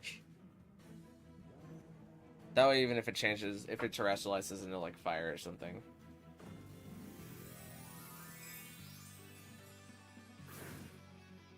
Ooh, actually a terrestrialization from Cinderace in the Terra Fire. The Cinderace won't be changing its type. Fluttermane gets the Shadow Ball. Parastellar boosted, means that's a KO.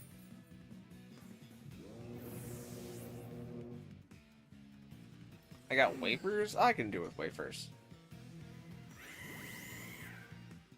And Cinderace is gonna leave. So weirdness disappears from the battlefield. I feel pretty fine using our Terra Stellar Protect. And let's go for the Earth Power, since we're gonna be slower.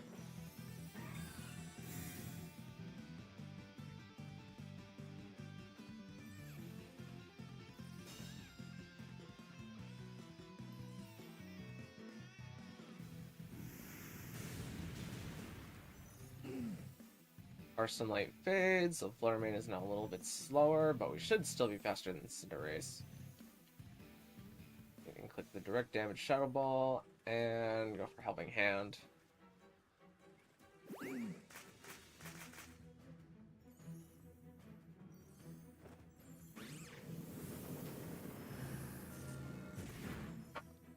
I lose. Unfortunately, you do, but your lead was very, very good this game. I definitely should have covered for the lead that you made a little bit better. It's just the Pokemon that you had in the back were a little bit too easy to use Fluttermane to push over. Especially with Bounce on Cinderace. I can just use Protect with Fluttermane in order to avoid getting bounced. But if you maybe had like Flame Charge on Cinderace, where you could try and stall to be eventually faster than Fluttermane, I think you would get a lot more value.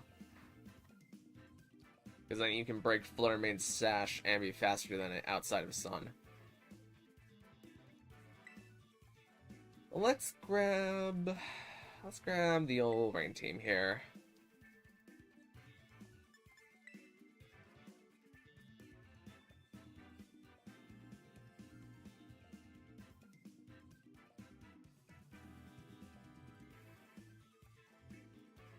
Although Indeedee is just better than Meowstic female form, who is just inferior to male form thanks to Prankster. Yeah, I haven't got to fool around with Meowstic a lot. But hopefully during Reg H it at least has some kind of niche. I'm not sure what that will be though. Because Meowstic used to be a real vibe, and then they introduced Grimmsnarl, and now Grimmsnarl has an entire monopoly on the prankster market most of the time. Unless your name is Whimsicott. And Tornadus, actually. Tornadus is up there, too. Even Murkrow. But not Meowstic. Never Meowstic. How do I want to approach this? I think I'm going to approach this with Grimmsnarl and Archaludon. And then let's have Scizor and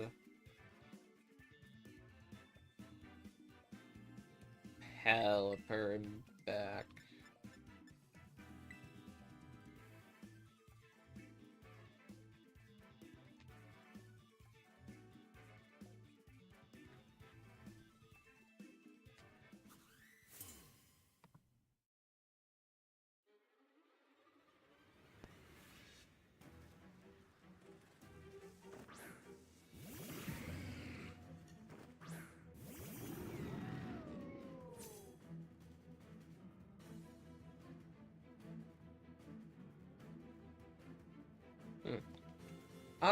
Let's see, what am I gonna do here? I think I'm going to, actually not reflect, I'm gonna light screen, so that way Fluttermane just doesn't take me on one hit.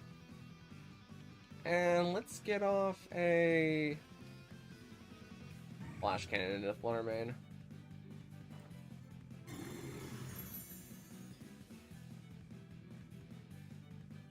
Fluttermane goes for Confuse Ray into Archaludon, which is a bit of a niche tech move, but if we hit ourselves, that means that we don't get to move this turn. Do get the chance to move. We get a Flash Cannon into Fluttermane, which does a little over half.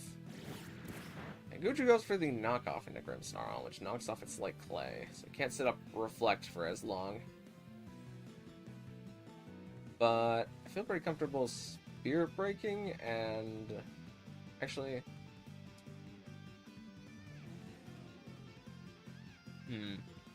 let's get off the Thunder Wave into Goodra, and let's get the Flash Cannon into Fluttermane.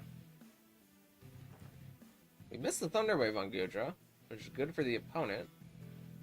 Fluttermane goes for the Perish Song, knowing that there's a pretty decent chance it'll be knocked out this turn. Archaludon immediately snaps out of confusion, though.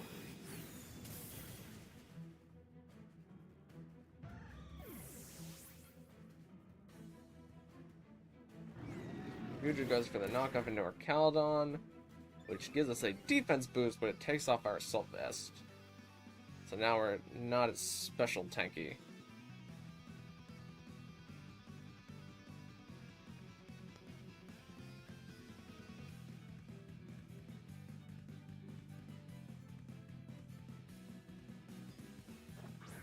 Why is my live chat all messed up? I feel like only see so far. There we go. We got Metagross hitting the field here. I can try and Thunder Wave the Metagross. So I kind of want to start dealing with the Goodra now. Because what I have in the back can deal with Metagross.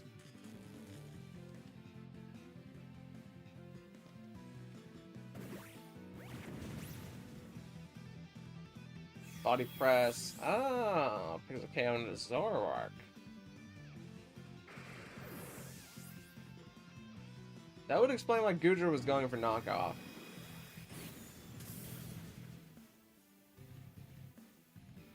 Goodra has a lot of tech moves, so I thought it might have knockoff, but I wasn't questioning it too much. But in comes the real Goodra. Oh, wait.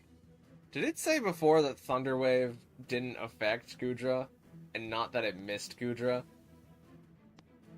Man, I wish I knew how to read sometimes. Because it can't affect Goodra, because Zoroark was a Dark type. That's a little embarrassing.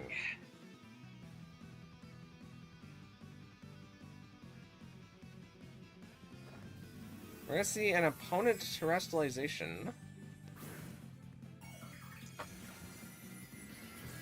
And is Metagross grabbing a Terra Water?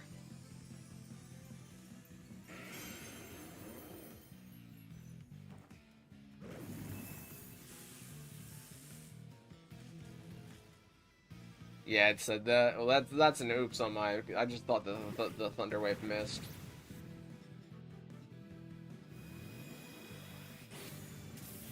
Flash Cannon comes out, but because of our light screen, it doesn't do too much.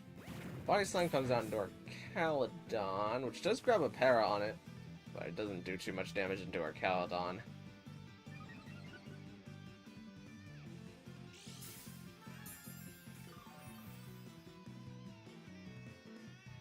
So I think everything is para'd. Oh, except our parish count is falling, so I need to switch out both my mons.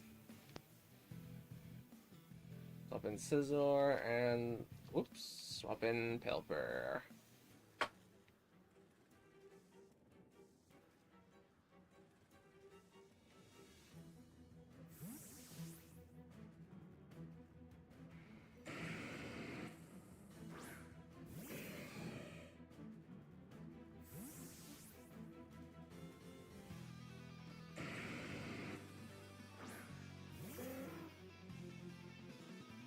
Pelipper's gonna get the Drizzle. Guja goes for Body Slam into what was previously Grimmsnarl. And now Scizor's paralyzed. Metagross goes for Hammer Arm into what was previously our Caledon. And lowers its own speed.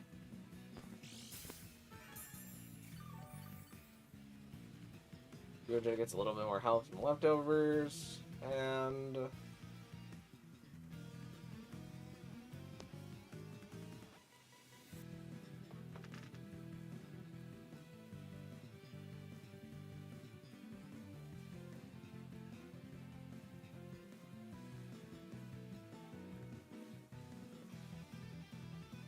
Guja cannot move because it's paralyzed. Probably went for the Protect there, if I had to guess.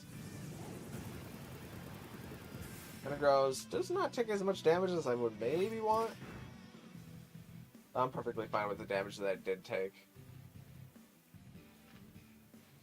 Metagross goes for Confusion. Okay. And knock off Metagross's item too. Hurricane to Gudra. Hurricane to Gudra, picks KO into it.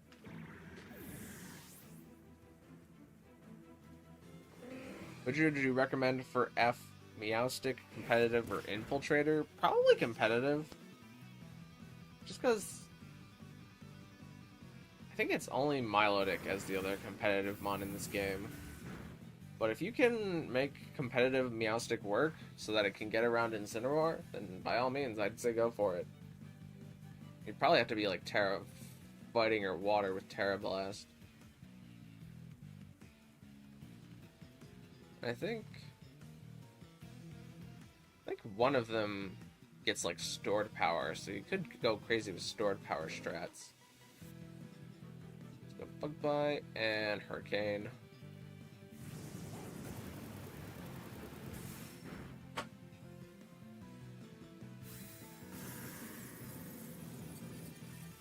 I don't think Infiltrator has too much use right now, despite Grimmsnarl being a thing.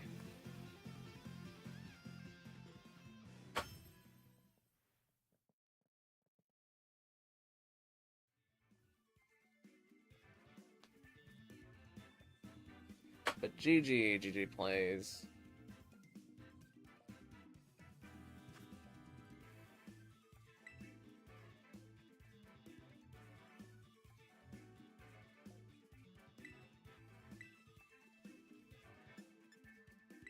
Alright, last team is the Sand team.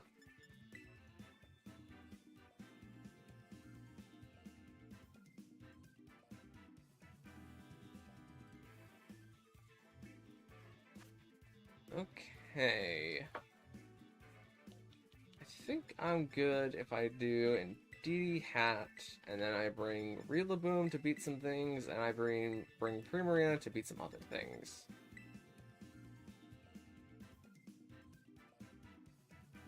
Let's see if we get an adjustment this time.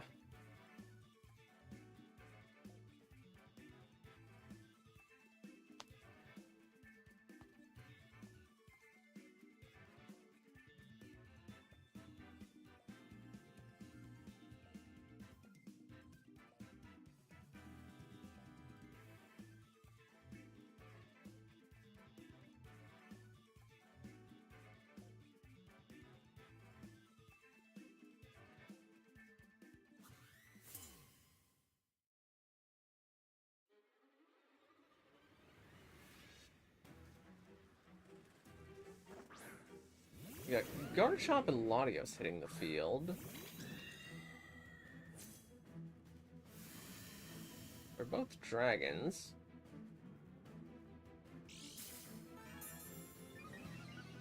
Deity's gonna get the Psychic Seed. Let's go follow me and get up a room.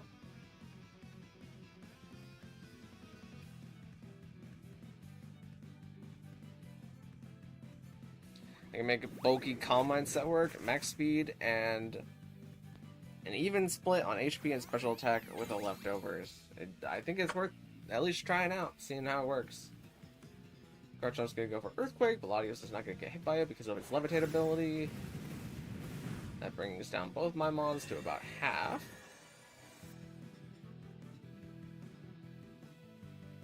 And did Latios Helping Hand? I thought I heard a Helping Hand. But let's Helping Hand now, and Dazzling Gleam.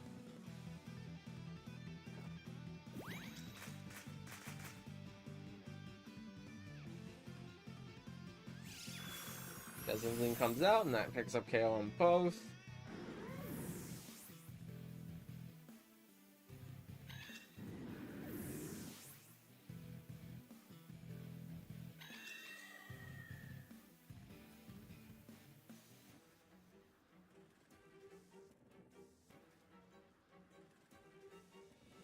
In comes Hisui and Incineroar.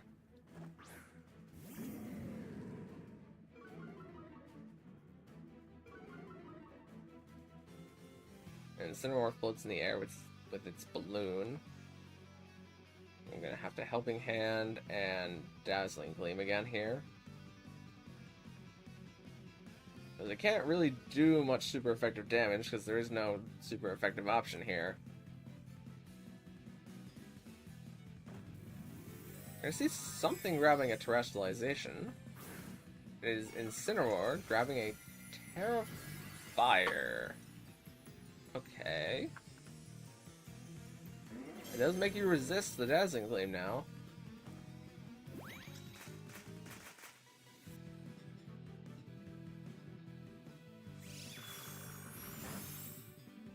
Gudra takes some damage, and Incineroar's air balloon pops. Incineroar gets off Darkest Lariat into a DD, and that picks up KO.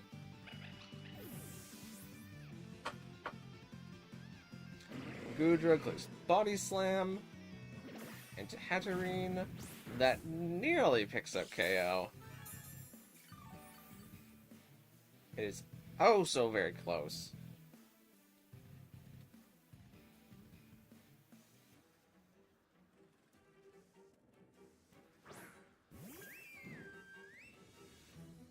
So let's go Hyper Voice, and actually I think I can just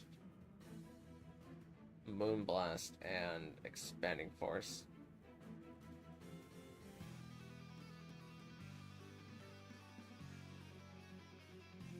And he gets off Expanding Force. It gets rid of Incineroar.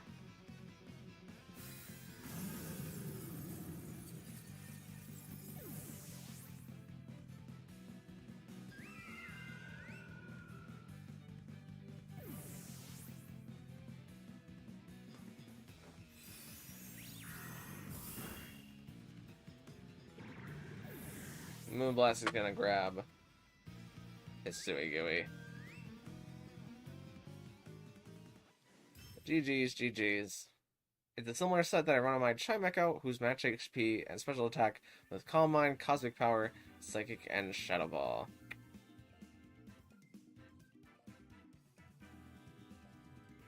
It is quite the set. As I discovered when I was making the Terra Raids video, Chimecho actually has a really interesting niche, where it's the only Levitate mon that has entrainment in this game. So you can entrainment Levitate onto things. And make them immune to being hit by ground type moves. But I don't think that's too important right now. So Chimecho just kind of fades into obscurity, but it was a really interesting niche. Oops, I'm gonna let stream catch up. It was a really interesting niche when I was looking at entrainment mons.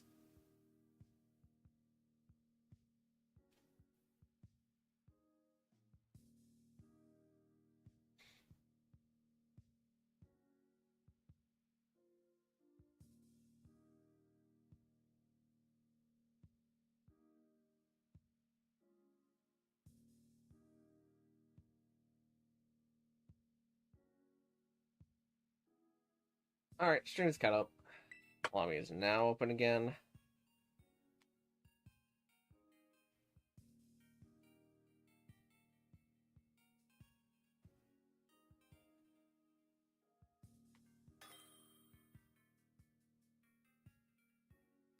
Alright, we got Lex.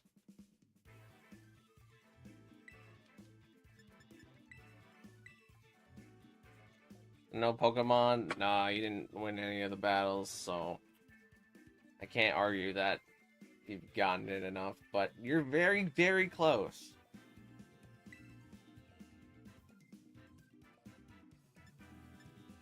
Let's start with this team.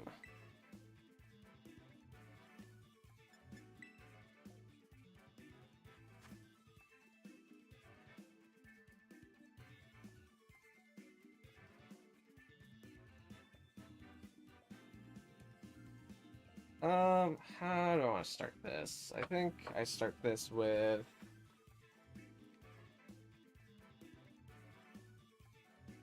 I'm going to start this with Raichu, and then... regret starting with Raichu, and then start it with Grimmsnarl or Caledon.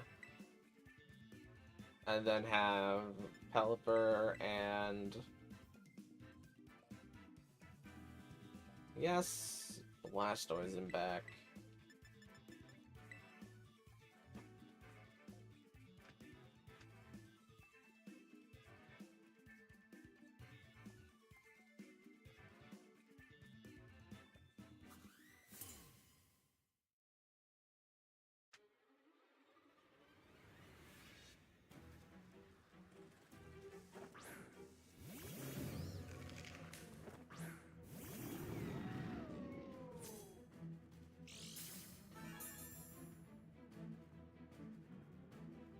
Amoonguss is up. Amoonguss Senior. The Brute Bonnet. I think I'm gonna reflect, and then I want to think that the Annihilate is going to...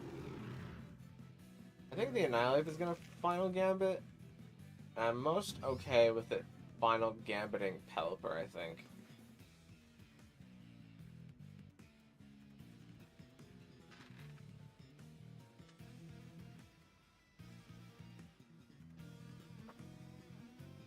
Yeah, Chimecho was a pretty decent Trick Room support with Heal Bell. Heal Bell's nice. Hopefully Chimecho gets like an evolution or something down the line.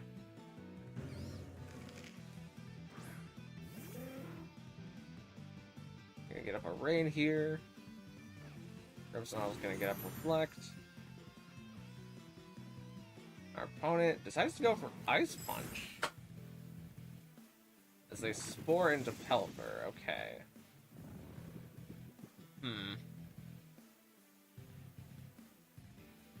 Alright, what if I'm gonna Spirit Break into Among Us. Is there anything I really want my light screen against? I guess Pelipper would be nice to have the light screen against. I'm not gonna set that up now. I'm going to Thunder Wave this, and then try and get Pelipper to wake up.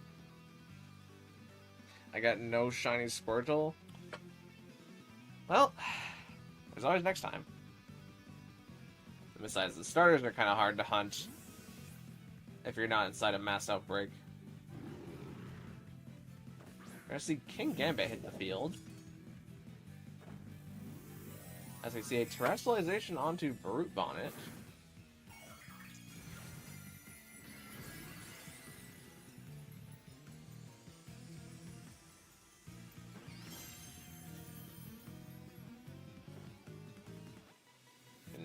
King Gambit is not affected by Thunder Wave because it is a Dark type, and Dark types are unaffected by Prankster. Pelipper stays asleep.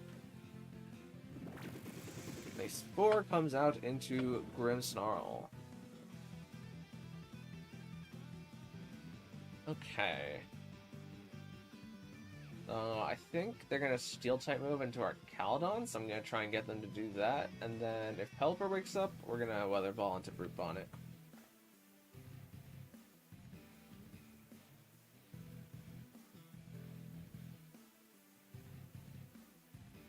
My Squirtle outbreak was evil? Oh no, it's the anti-Squirtle squad. You think they would be anti-Squirtles, but they're actually just the opposite of Squirtles.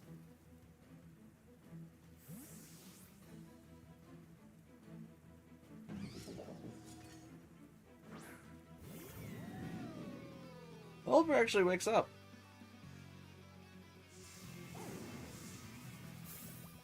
Gets off the Wither Ball into Brute Bonnet. What does Kingambit do? Kingambit Iron Heads into Archaludon, which activates our stamina.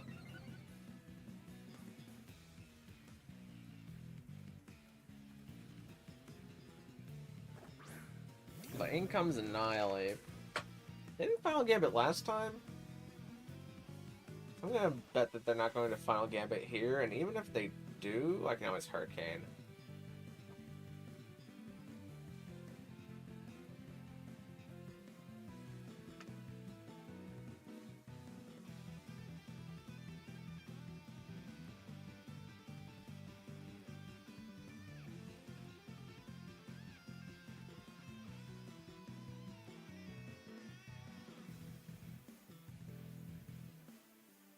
Decides to Final Gambit into Pelipper to take it out in one hit.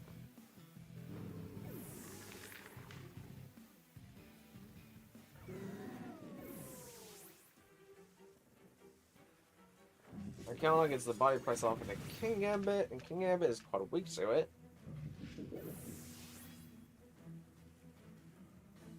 Now it is Archaludon and Blastoise versus whoever is in the back.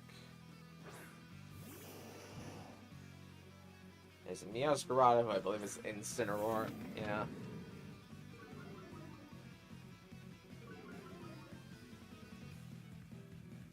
We can Body Press, and we can Muddy Water.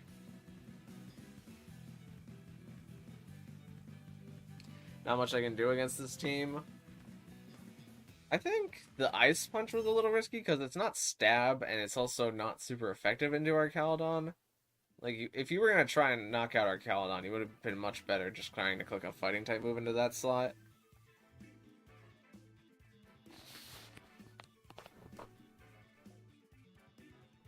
And then bringing all 3 Dark types was a bit risky, but it could pay off depending on what I bring. But I'm glad that you're at least changing things around, seeing what can be changed. Because Ice Punch wasn't on the original Annihilate set.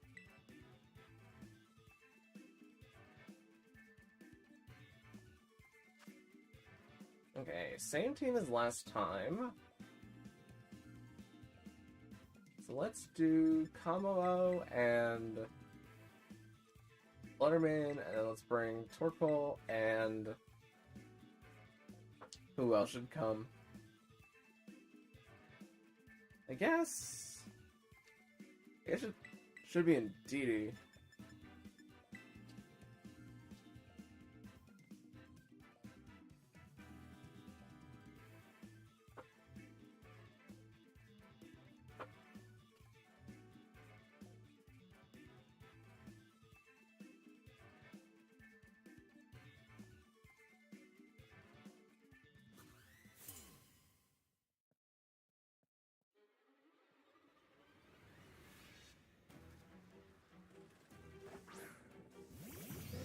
Name Brute Bonnet, Pelipper.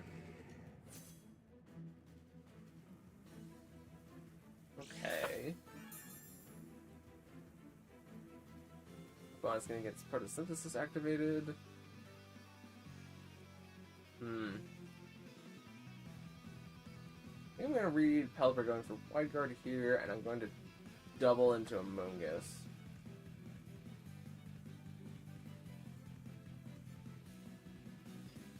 I doubt Chemical will ever get an evolution. I think it's possible.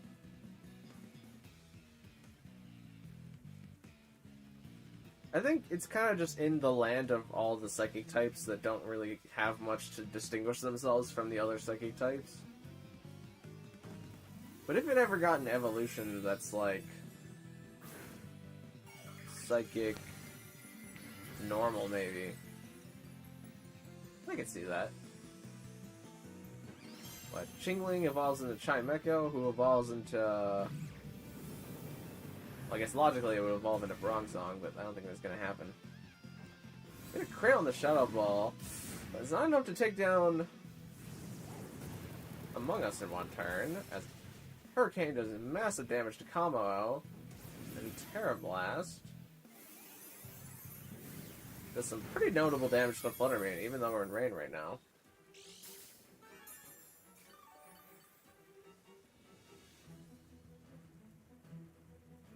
Okay, I think I'm going to Lower Sphere and Shadow Ball here.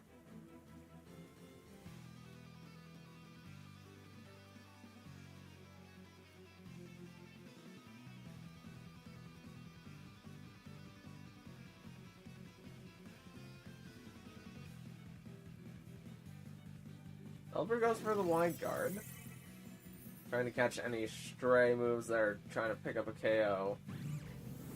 We went for our single targets this turn.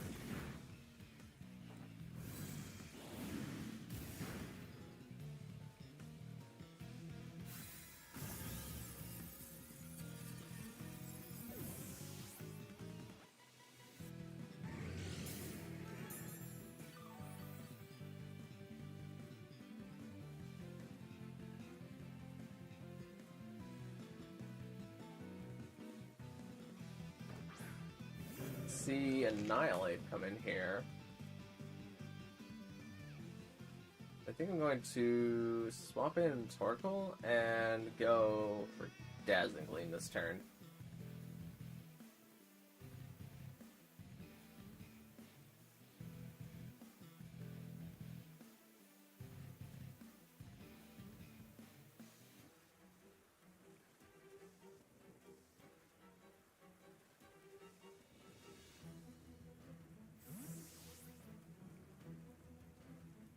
We're gonna retreat combo for Torkoal.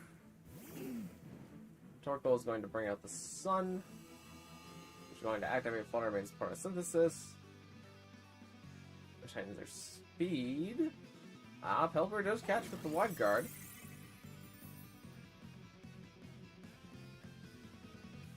Fluttermane tries to get off the Dazzling Gleam. Unfortunately, it is blocked by Pelipper.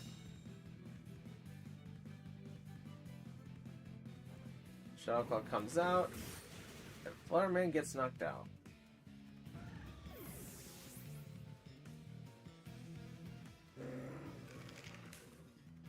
Now,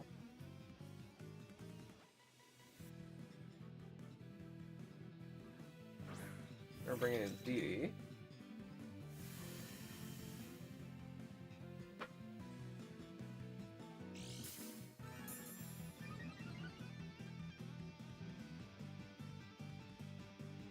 And the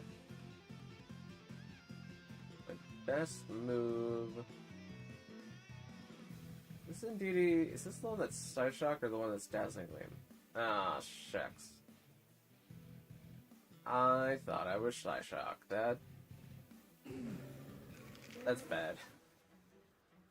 We're gonna protect Torkoal and we're gonna Dazzling Gleam.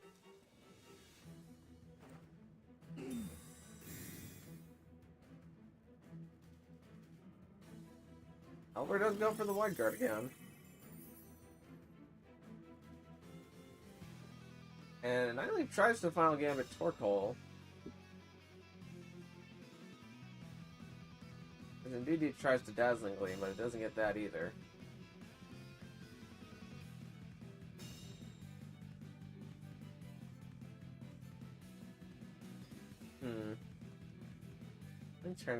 Three turns of Sun.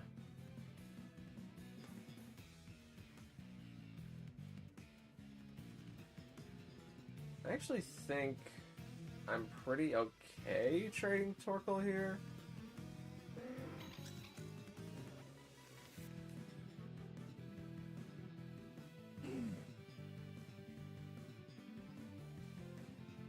Wait. How did you switch moves? You're not Scarf?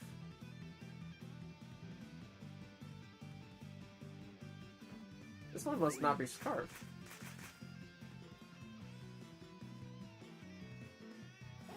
I've only been thinking that it is. Because I've only been Pokemon that would be extremely faster than Scarf and Pokemon that would be extremely slower than Scarf. But if it's able to Final Gambit, then that means it's not Scarf.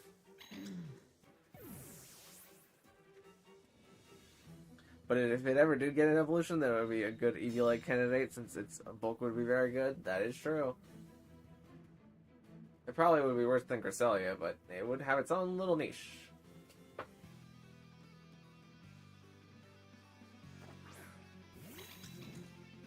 Okay, it is Pelipper and Indeedee versus Kamo and Indeedee. So I think I have to do here is Terra Steel and Follow Me.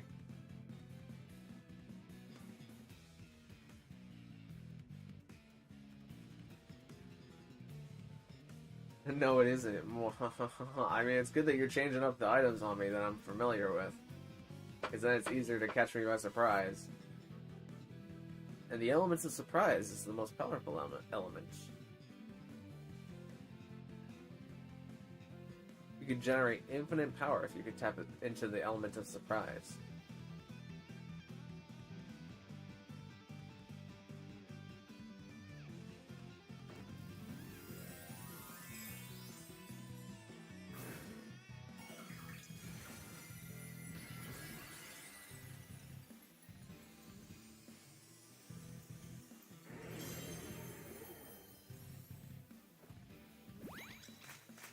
I need to go to Sir Helping Hand, which I think is not actually the move here, because they need their Indeedee to live longer than my Indeedee, pretty much. Unless they have a spread move, but...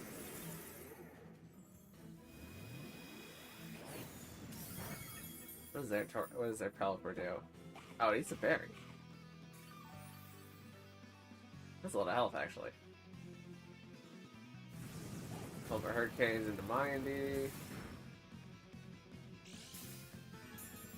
Combo gets a bit of health. I don't think their Indeedee should be able to knock me out. So I'm going to go for my Clanging Scales Helping Hand here. We also see that my Combo is faster than their Pelipper now.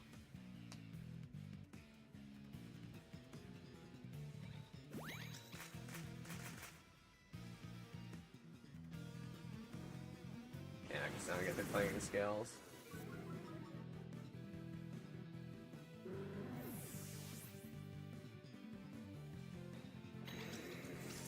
Indeedee gets the Dazzling.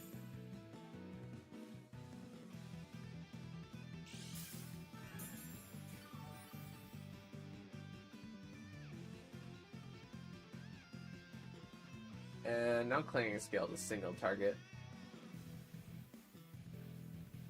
Yeah, and the opponent understands that Indeedee can't beat Kamo.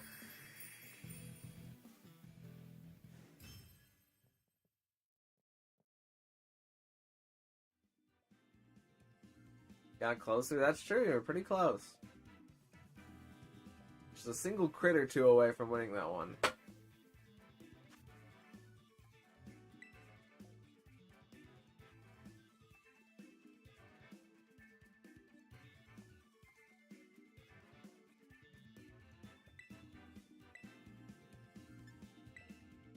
I think the last battles against the Sun team, or the Sand team.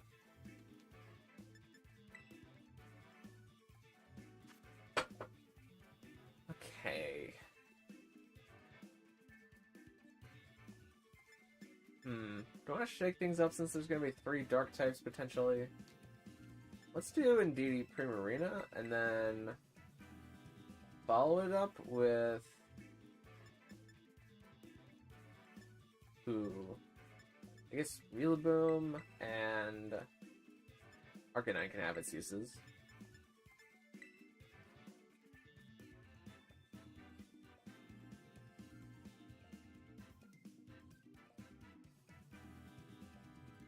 I'm finally getting some vacation time, so I'm taking a trip to Japan in 3 weeks. Ooh, that sounds exciting. Got any specific plans? Like going to like an anime store that you really like? Or maybe feeding like the wild deer that they have in the towns?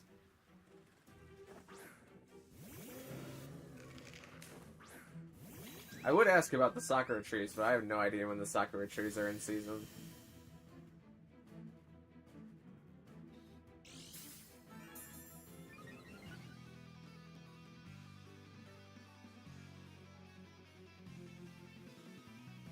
Well, there's some rain. I'm okay with just clicking the follow me and the hyper voice here.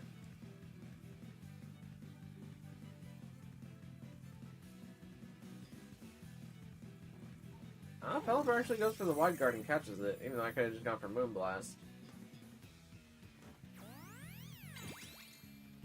Now, what is Annihilape gonna do?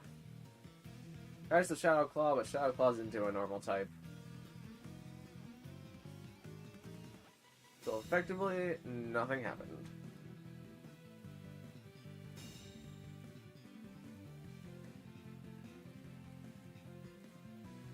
This time, we're gonna follow me again, and I'm just gonna Moonblast into Annihilape.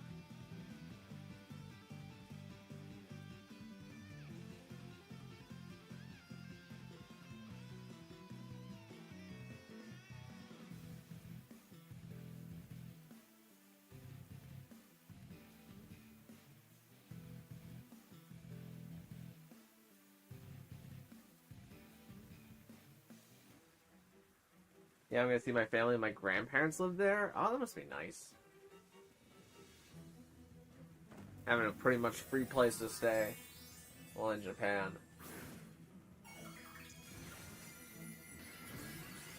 Ooh, Annihilape terrestrializes into ice, dropping its weakness to the fairy typing. Pelipper goes for the wide guard again.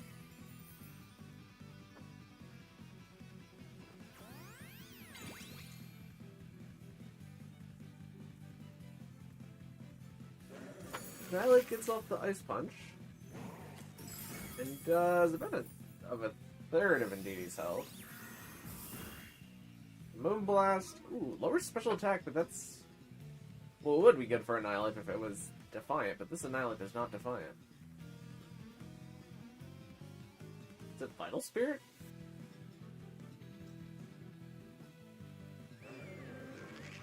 Man, I think I just clicked Moonblast into it again.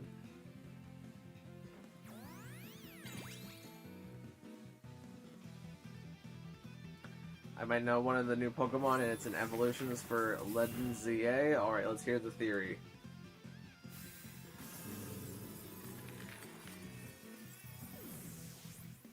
Like I know the Pokemon they're gonna put in Gen 6. Well, Gen 6 is over. We're in Gen 9 now. If anything, it's just a Pokemon that would be tacked on to the end of Gen 9. But what Pokemon do you think they're gonna add? So we're down in Indeedee, but they're down in Annihilape. Ooh. The Annihilape Final Gambit?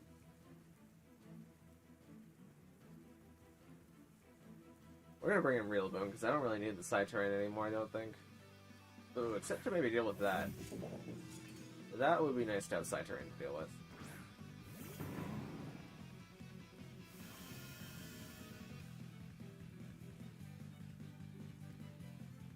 We're going to Grassy Glide this turn, and I'm just going to keep Primarina safe.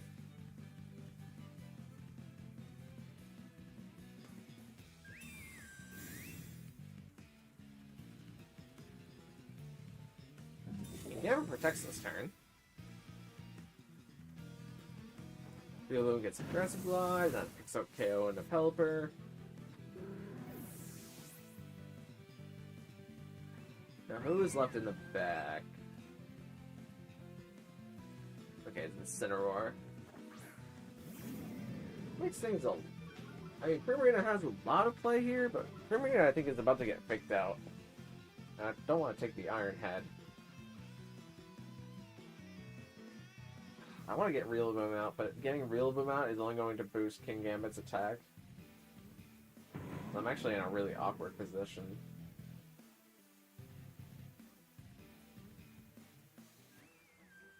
Because I protected last turn. I actually fake out Rillaboom instead, which means that Primarina is free to act. Hyper Voice does a lot. You see King Gambit try to low kick Rillaboom. The rain stops.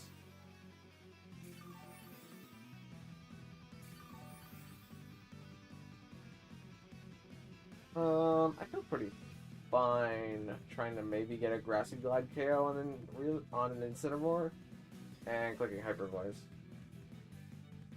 And the opponent decides to GG. Alright. Fair enough. I don't think I can go much further. I think you would have had it there if you had faked out Primarina and then... I don't know what your King Gambit has, but I think you needed to not read Rillaboom as the threat, since Rillaboom doesn't have much to hit Incineroar or King Gambit. And you needed to, like, hit Primarina with all you had. Because Primarina does not have a very physical high defense stat when you compare it to its other defenses. And since I had just used Protect the previous turn, you were pretty free to just click Fake Out into the Primarina and then, like, Iron Head. For as much damage as you could get.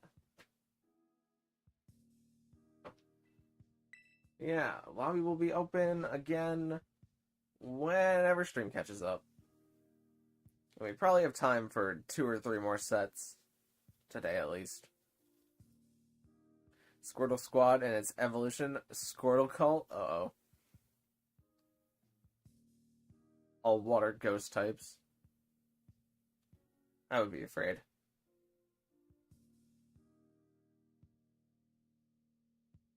No Sparkling Aria for Primarina? Nope. Because with Hyper Voice, well, Sparkling Aria hits your side opponent, but with Hyper Voicing your ability to Liquid Voice, you also have a stronger move than Sparkling Aria in Hyper Voice.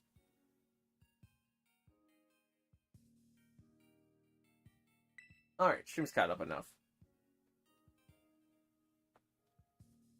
But I have things like Tyranitar and Arcanine, so it's harder to justify using Sparkling Aria.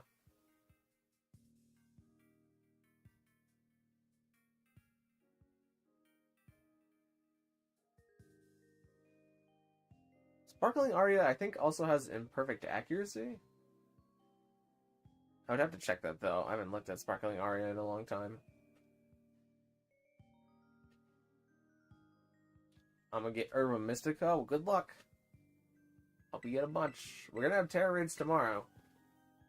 Because Dondozo is gonna be on the way out, but Gimmighoul is gonna be on the way in. And hopefully, this time around, we might see some shiny Gimmighoul raids. Because I think it's supposed to be more likely than last time, but I don't know how more likely is.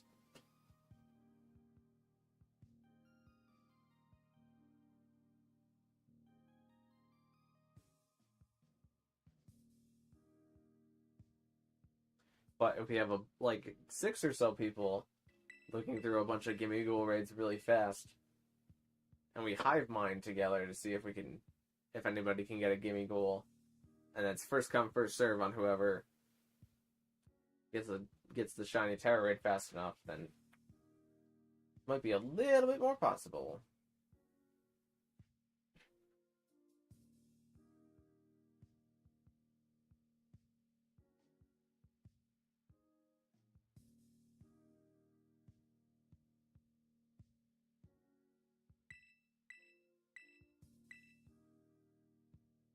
If no one attempts, can I go again? Sure.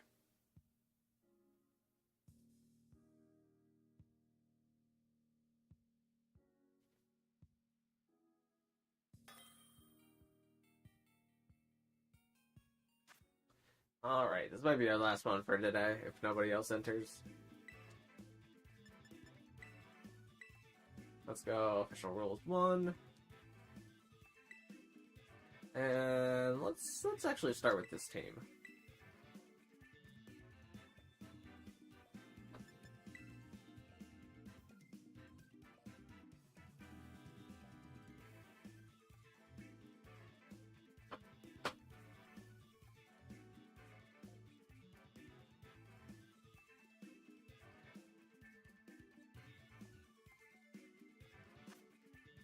Okay, bit of a change up here.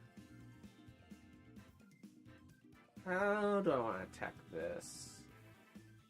I think the best way to do it is with Arcanine and Primarina, and then have Rillaboom and Tyranitar back.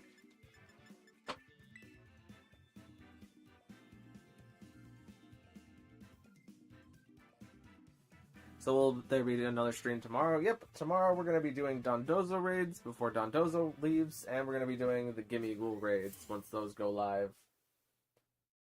Because tomorrow is the last day for Dondozo raids. And we're not going to have a 7-star for a while until Dragonite comes around. Okay, they've got Dondozo and Conkeldurr. You have to intimidate, but not into Dondozo, because Dondozo is oblivious. Let's switch Arcanine out, because I don't want it to catch a Wave Crash, and let's do Moonblast into Conkeldurr.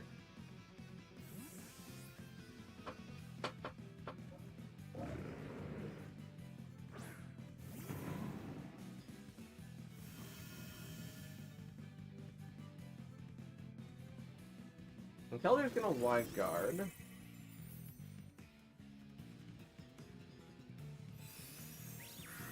Moonblast comes out, and that picks up a clean KO. What's Gimme Ghoul's Terra type gonna be? It's gonna be, there's not gonna be a 7-star, it's just gonna be that there's like Gimme Ghouls of all types as 3 through 5 stars. And all of the Gimme Ghouls have a chance to be shiny, which Gimme Ghoul is normally shiny locked in the base game. So if for whatever reason you want a shiny Goldango, you can do that.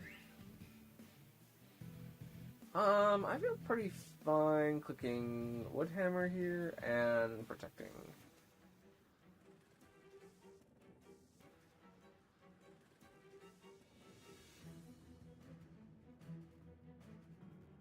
The opponent's going to Terrestrialize, and it's going to be Dondozo Terrestrializing into Ghost.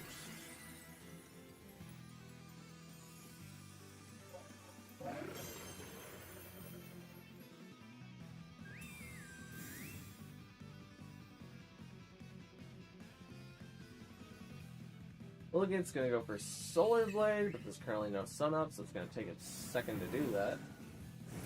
Dondozo's going to take some damage from Woodhammer. It actually would have survived if it didn't Terra, but Dondozo goes for the Terra Blast. Try and deal some damage into Primarina.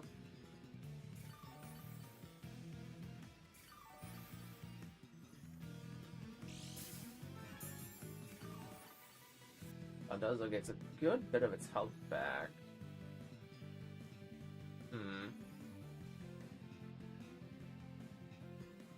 Definitely gonna need Primarina for later, I think. So let's Woodhammer the Dozo and hard swap Primarina for Arcanine here.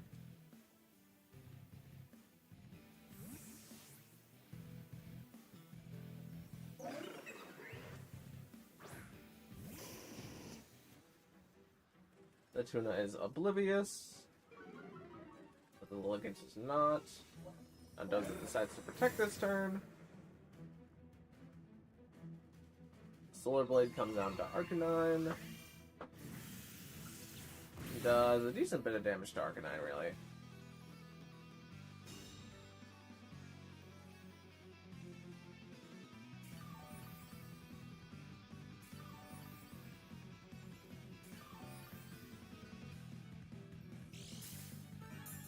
Dozo getting a good bit more of its HP back. And I think I'm going to Woodhammer and Flare Blitz.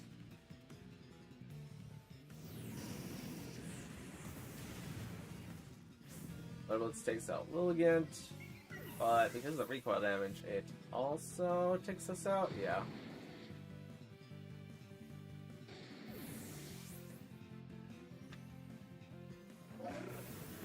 I've grown to despise Goldango. Its ability is just straight BS. I mean, don't you just like its ability to say no to like a third of the moves in the game? Seems pretty okay to me.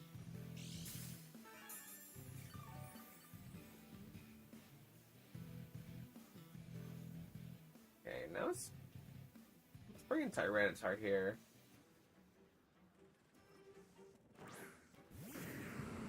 What's their mon in the back? It's Indeedee. Okay.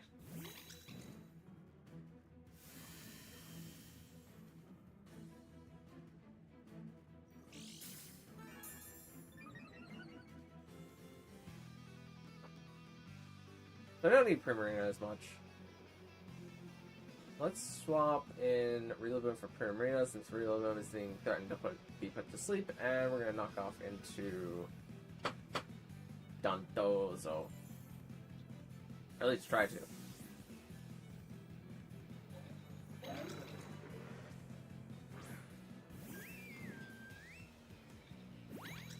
He's gonna Helping Hand the Dozo. Charizard's gonna knock off, which Dondozo actually survives, but loses its leftovers in the process. Dondozo gets the Wave Crash, which nearly KOs Tyranitar, but Tyranitar actually survives.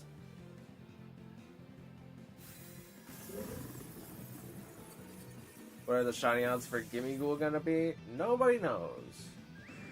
The last time they did this kind of event, it was a 1 in 4,000 chance. So it might be higher, but it definitely can't be lower.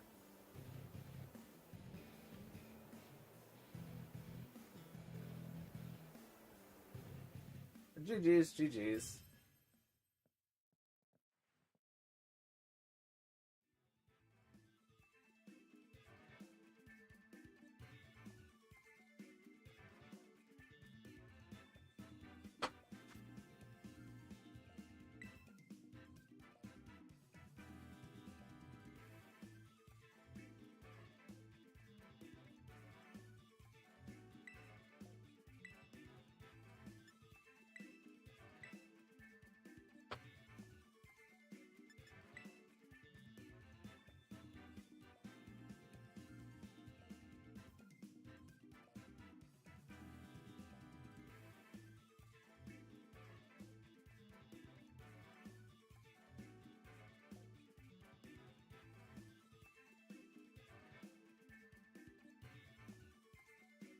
Funny thing is that it's not even that strong since it can be easily countered, but the ability itself.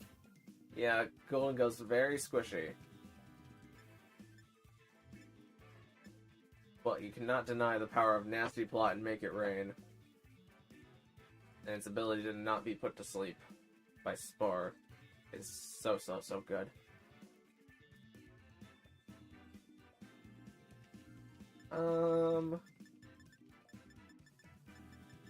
What do I want to do here? I think let's do Fluttermane Combo and then Torkoal and Indeedee.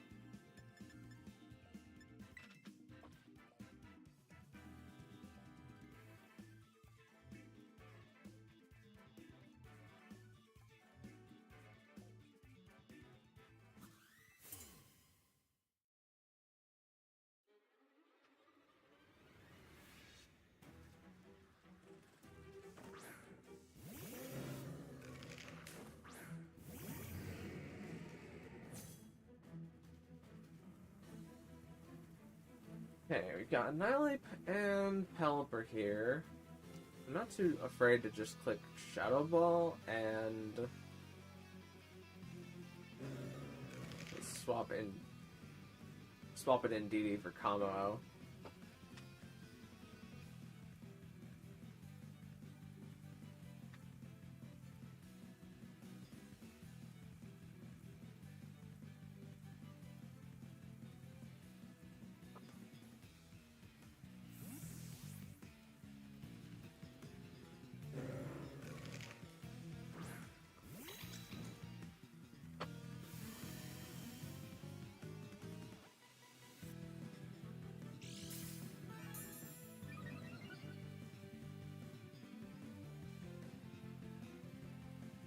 I see a terrestrialization from the opponent.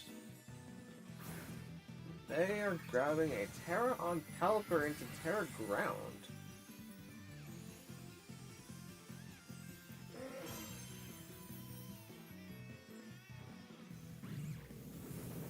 Fluttermane gets the Shadow Ball into the Monkey, and the Monkey takes a good bit of damage.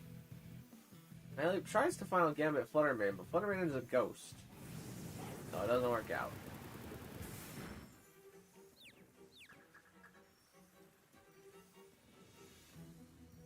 And then I tried Dazzling Gleam and Follow Me.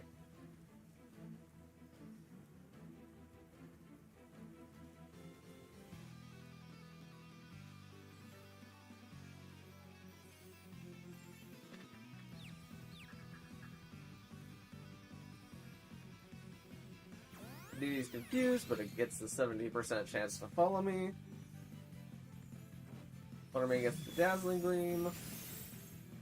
That finishes off Annihilate and does some chip to Pelipper. Pelipper gets the Weather Ball into Indeedee, though. Does some chip to Indeedee.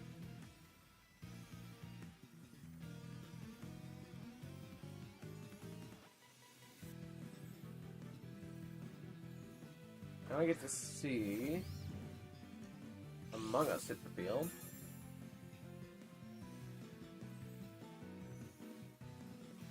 I actually can't touch this thing with Fluttermane because Pelipper is here. So I'm just going to hit Pelipper instead.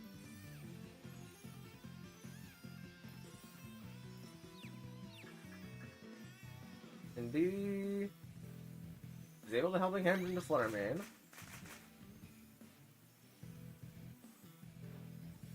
Pelipper's going to Wide Guard.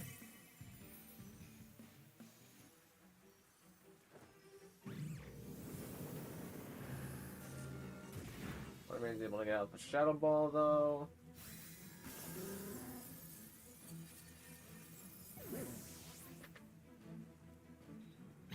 Crunch comes out from Fruit Bonnet and KOs Indeedee.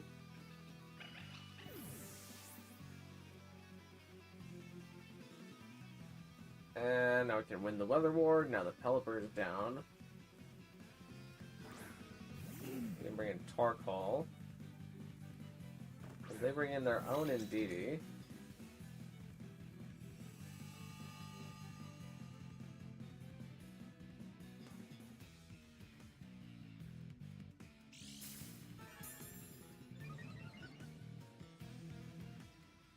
It is boosted by the Psychic Seed.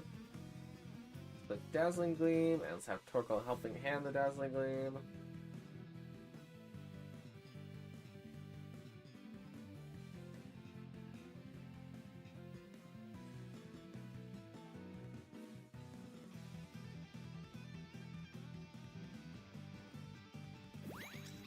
He's going to Helping Hand Fruit Bonnet. Torkoal is going to Helping Hand Fluttermane. Fluttermane gets off the Dazzling Gleam, which Fruit Bonnet actually takes. And Crunch comes out into Fluttermane.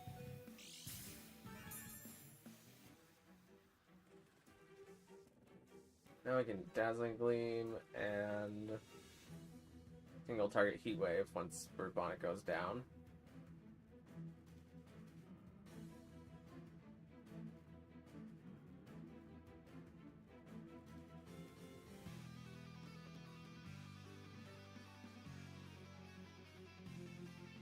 What color is Shiny Gimme Ghoul? It takes the little, like, the little body part that's inside the chest. That is, like, only the roaming part, and it makes it, like, a white color.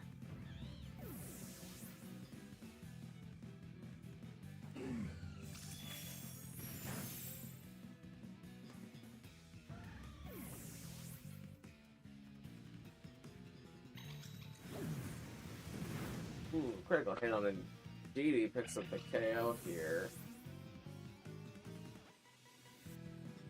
But with whatever I had in the back, I feel pretty confident that Torkoal could have taken out Indeedee with it too. Oh, Kamo, we had Kamo in the back still.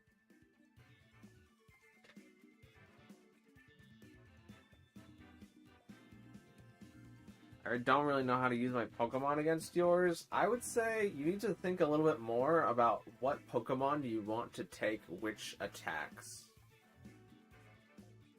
And utilize switching if there's a Pokemon that can use an attack that can absolutely obliterate you.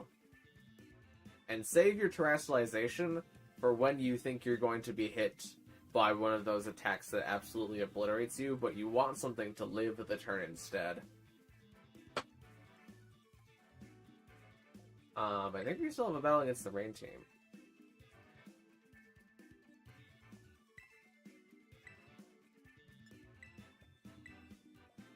So it's important to use your Terras in places where you want Pokemon to survive hits.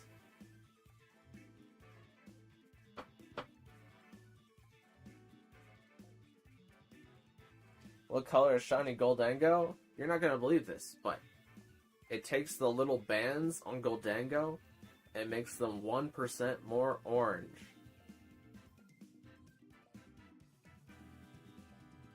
And that's it.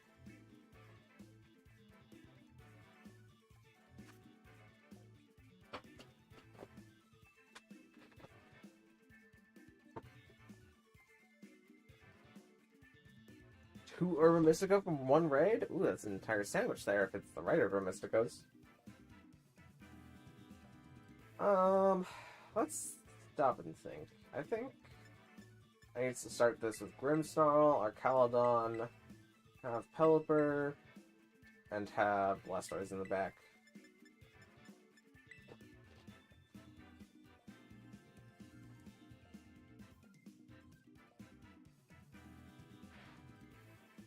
Oh my god, that's the best shiny ever. Chat ban that guy.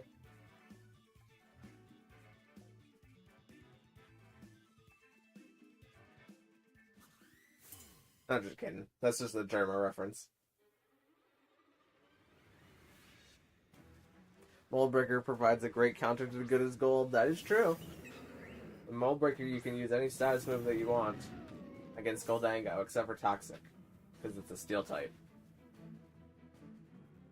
But if you Terrestrialize into something other than a Steel type, then you could Toxic the Goldango.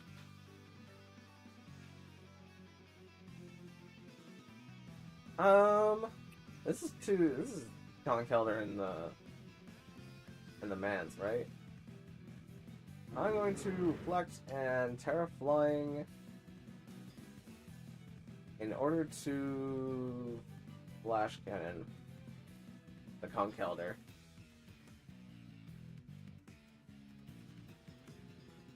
My Bambi, why? I'm just kidding, I'm just kidding. I'm just saying you had a bad take. I'm just making a joke that you had a take that I did not agree with. But I'm just kidding.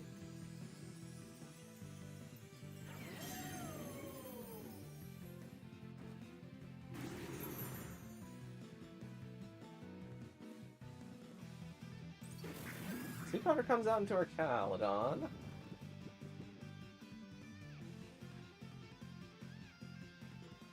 Because our Calydon is now asleep. Knockoff comes out into our Calydon, which takes off our Assault Vest, but increases our defense. As Guts activates for Conkeldurr. Now that we have the Reflect, I'm going to make this slow and try to hit something with our Calydon.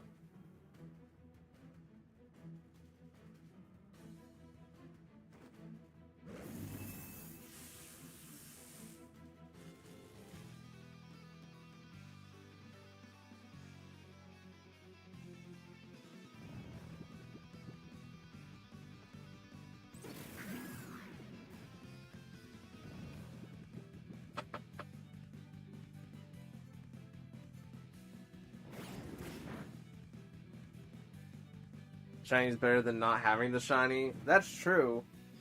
But also, if the shiny is minimal, every Pokemon has a shiny, so it's not like there's Pokemon that don't have shinies. It's just that the shiny for Goldango has minimal effort put into it, and it's not that different.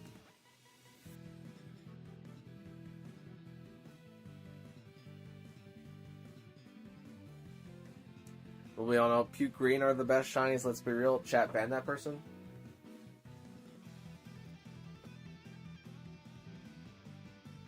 before Caledon wakes up. Get off the flash cannon, which lowers Congodonk's special defense. Grimmsnarl is still asleep. And Lilligant cannot move because it is paralyzed. Drain Punch comes down to Grimmsnarl now, and that does a pretty good amount of damage considering that we have, or at least we're supposed to have a Reflect Up right now.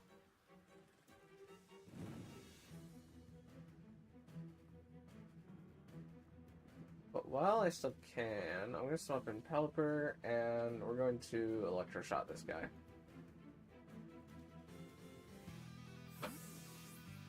I like Shiny Mimikyu. I think Shiny Mimikyu is an exception.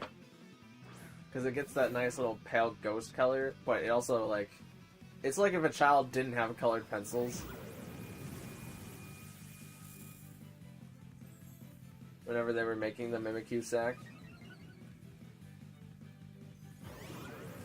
So that's pretty neat. I like that one a lot.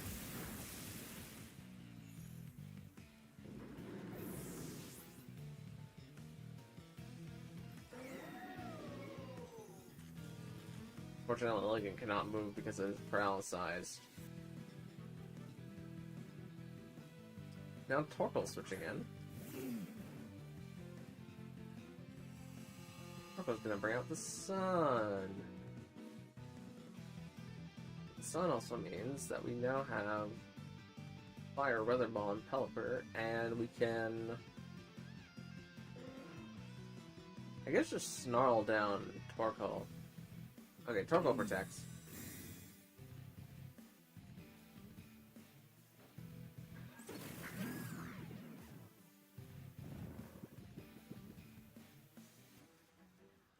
For once I'm actually being sarcastic, well, I know. I was just joking around. I don't actually ban people unless I do something that's like spam a lot. I would never ban a person for having a take that I don't agree with. Unless it's like something illegal or something like that.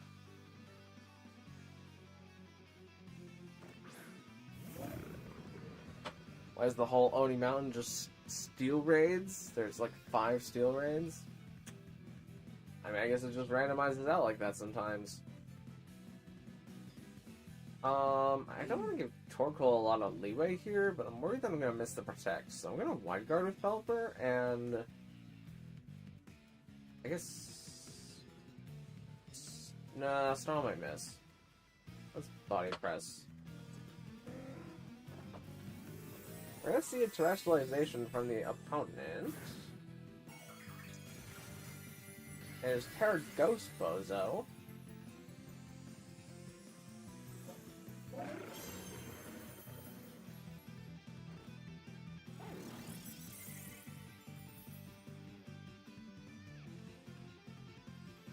Caledon. Oh, it's currently asleep.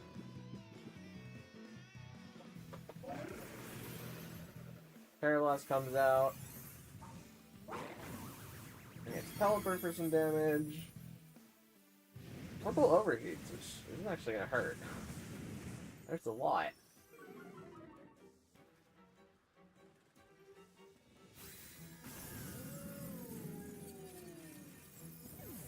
Now Torkoal has had his special attack decreased.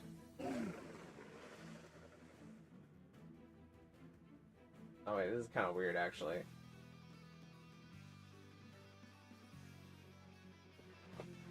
It depends on whether or not Torkoal crits Blastoise here, I think.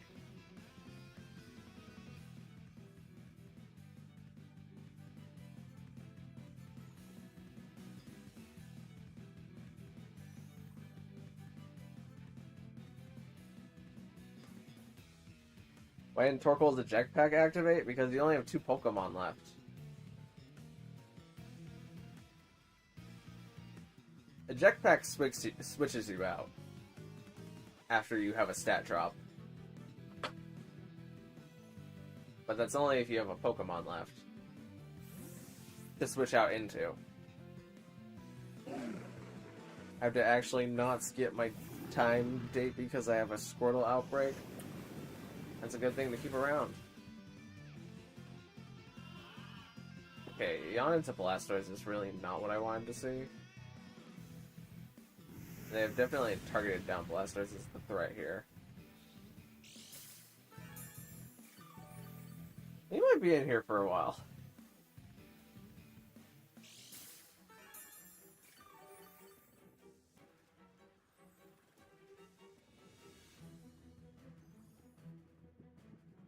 I'm bringing Pelipper, and we're gonna Muddy Water. I still think I have the momentum, but one crit could take away the momentum at any time, I think.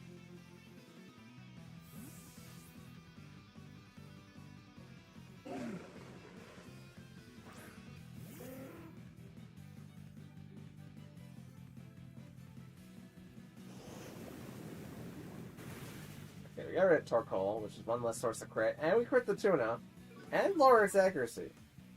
So that was probably the best turn that I could have had there. Terrablast comes out. Oh, Blastoise dodges it because of that one accuracy drop.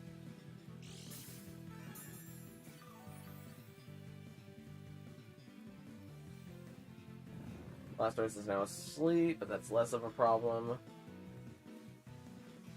As Reflect wears off.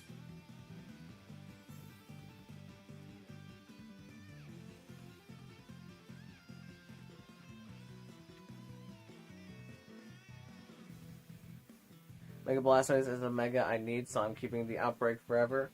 That makes sense.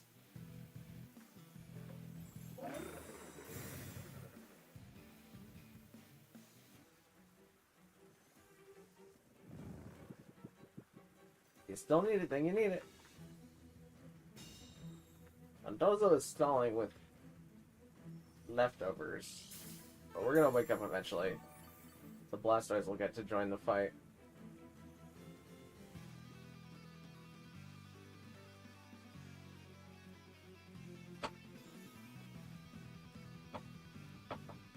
Blastoise wakes up first turn and misses the Muddy Water. Hurricane comes out. Does enough damage so we can at least 2-KO. And Pelipper avoids the Terrablast.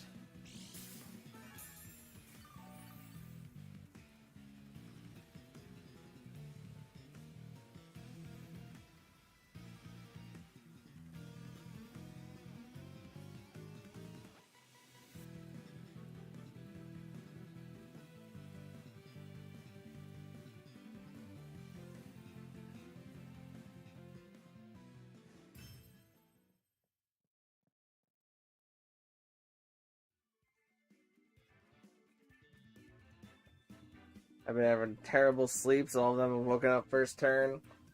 Yeah, it seems like a lot of them did wake up first turn today. Not that I don't think a lot of them have mattered. But it is... I don't know, it would be interesting to run the numbers on it, I guess. I wonder what my new outbreaks are. Because I had an Excadrill previously. And now I have an Alola, which is just not as good. I do have Oshawott, though.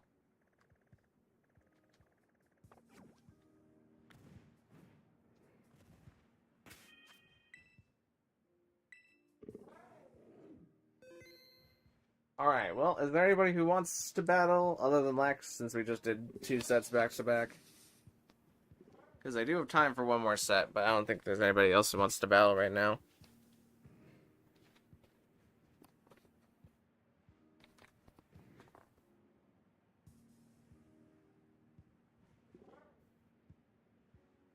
Why does the Ghost Terra hat look like the ghost in the Lavender Tower in Let's Go?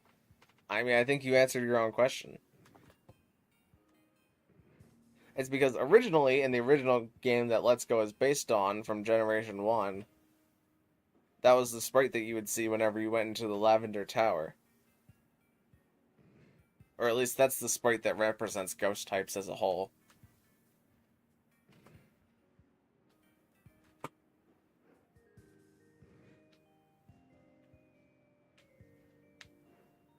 I don't know, competitive? I mean, fair. This is a space where if you want to learn, though, you can get a competitive Pokemon. And if you show enough growth, and being able to consistently beat me in at least one battle, then I'll give you a Pokemon too.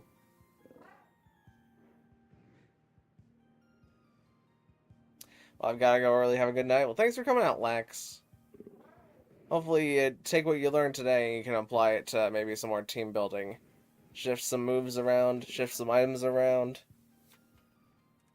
Give it a shot.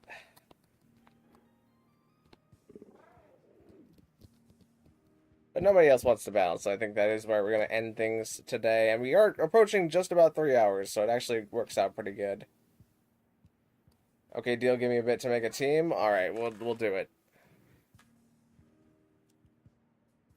Coming in just under the bell here.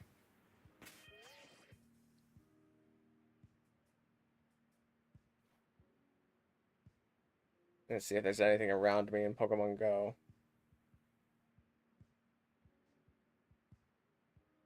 Ooh, there's a Mankey.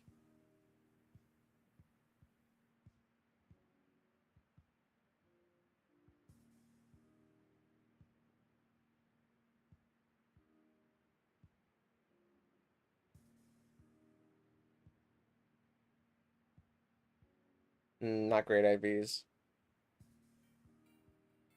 Oh, there is a cast form Rain, though.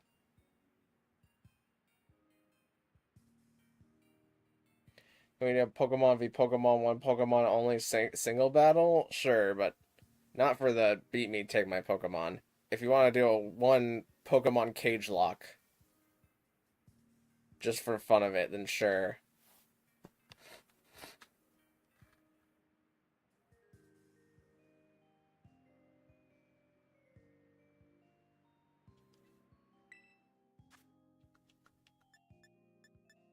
Let's do link battle, single battle, and tell me whenever you want me to start searching.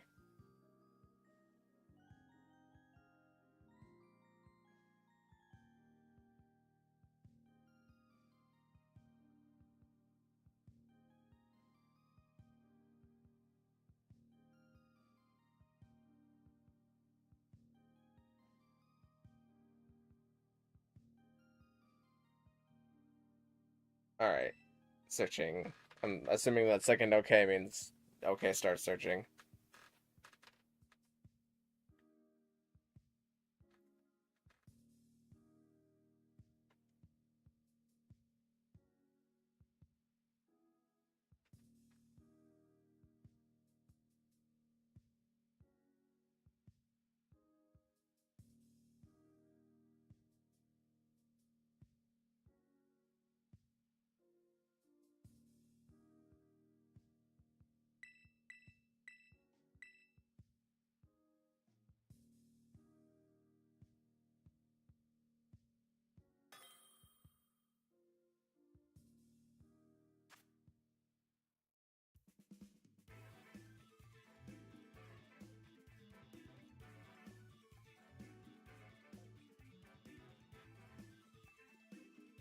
Hello, Termos. How you doing?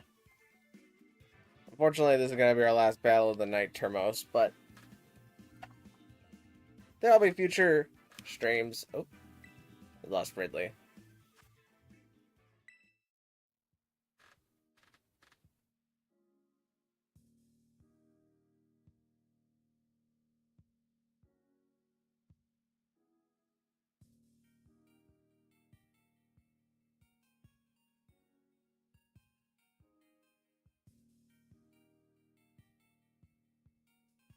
I'm doing good. Thanks for asking, Termos.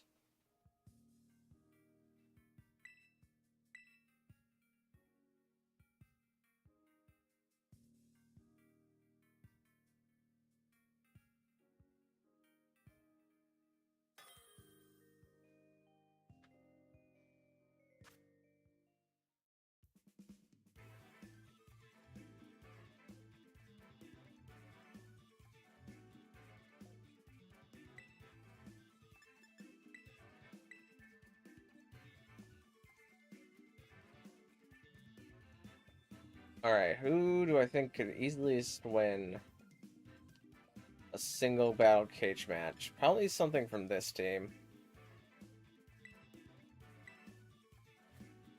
I battle you. Unfortunately not, Termos. We're kind of at the end of the stream here, and this is the last battle, but there'll be future streams, so if you want to do me a favor and subscribe, then you'll be notified whenever the next one goes up.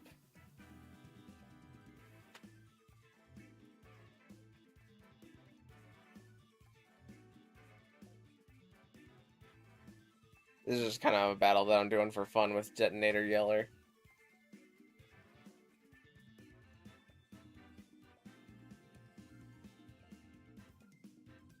But I also have the teams that I use in the description if you want to look those over and figure out how to counter team them in between now and the next live stream. I would definitely look at those and maybe look at some replays that we even had today to see how the different teams work. I'm subscribed. Well, I appreciate that a lot, Termos.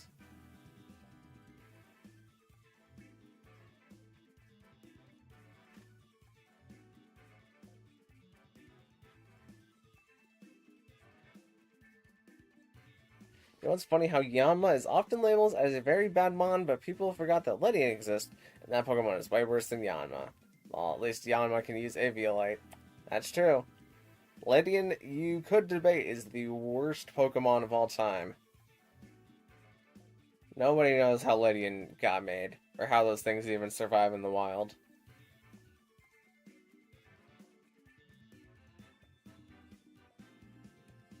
I have team. Well, I'm just saying the teams that I use are in the descriptions.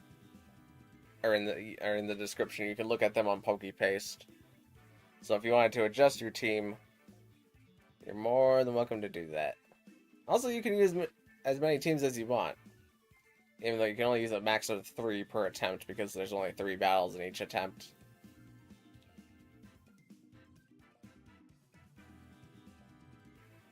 What is a Ledian?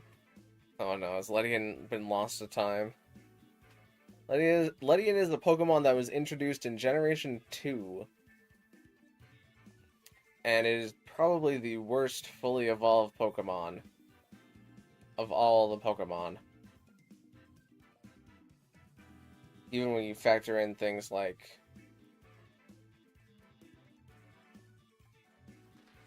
Spidops, I would say Spidops is at least better than Ledian.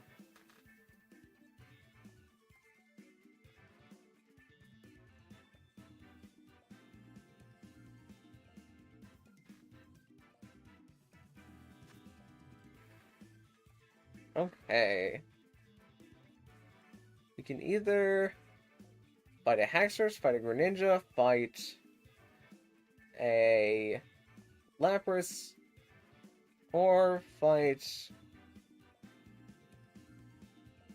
I want to say Golem, but that's not Golem. That's... What is its name? It's not Phantom. It's Golett, who evolves into Golurk. Golurk, that's what it is. I never realized how close Golurk and Golem were in their names. I think Blastoise is our best bet, though. I'm going to bring these two, but I'm not going to use them. We're just going to have Blastoise. Ledian just has no sense of existence. Yeah. Ledian really needs... He needs either an evolution... Or I don't know what else you could do for Ledian, if I'm being honest. I think we're gonna Iron Defense here. I'm so used to having 2 Pokemon moves that playing in a single battle is weird.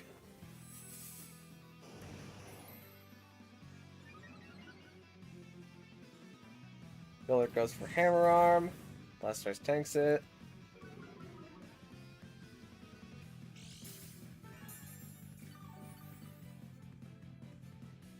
Even Beedrill has better stats than Ledian, and Beedrill is really high up on the bad Pokemon list, minus the Mega, of course. Yeah, minus the Mega, of course. At least with Beedrill, you can do some kind of interesting sniper shenanigans. But Beedrill, other than that, has no existence that it can argue. I think I'm just gonna start going for Muddy Waters.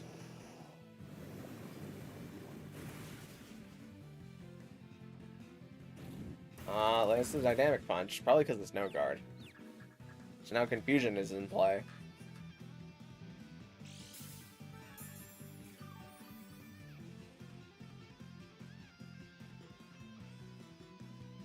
I just have to land one more muddy water.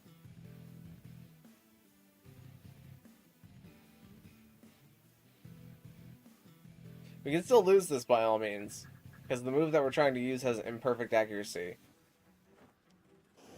But we landed. What would have to happen is they would have to, like...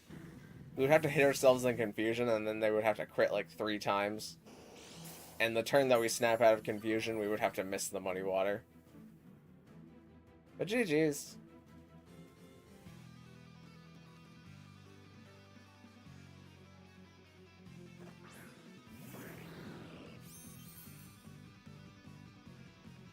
Just saying, this is a body press. Unless it's gonna just Proteans into something other than a dark type.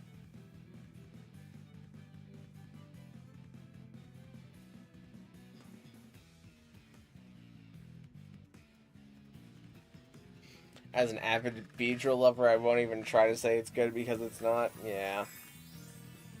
I like Mega Beedrill a lot, but regular Beedrill? That man's is getting dropped off before the second gym every time.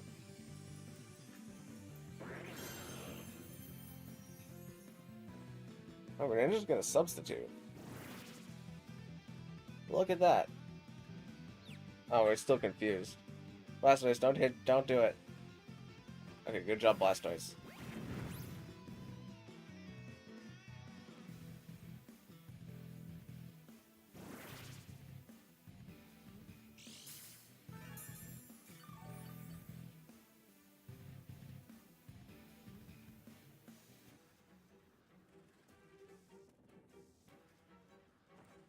Greninja bounces. I really don't want it to parry me. But I also don't want to protect the bounce, because it'll just bounce again. And I'd rather that this is over faster.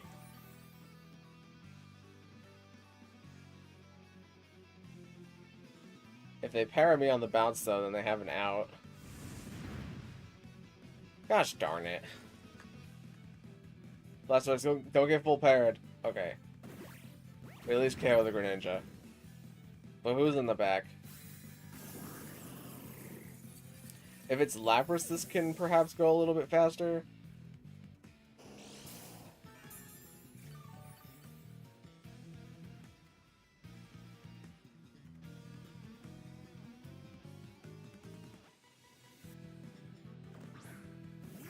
Ah, it's Lapras. Please don't use Freeze Drive it into me after getting a full para.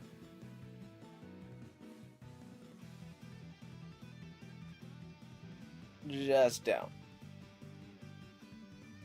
Just don't do it. Okay, that's Ice Beam. Okay, full para. Bound to happen sooner or later.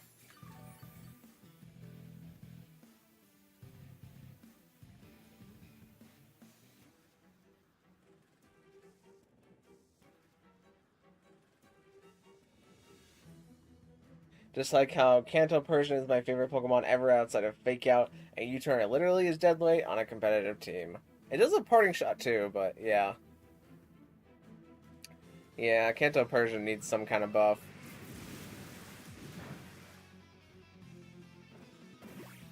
Good body press, and that's a KO.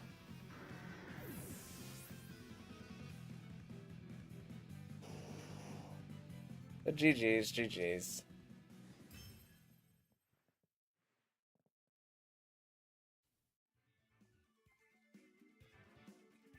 Kanto Persian doesn't even have the niche of having Payday anymore, because now you can just use Goldango for Make It Rain.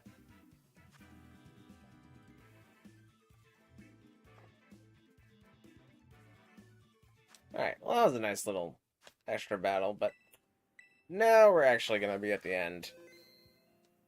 So thank you guys so much for watching it. If you liked it, maybe consider leaving a like on the live stream, and even consider subscribing, because both of those things help me out an absolute ton, and tomorrow we will be back with Dondozo raids and the Gimme Ghoul raids once Dondozo raid disappears.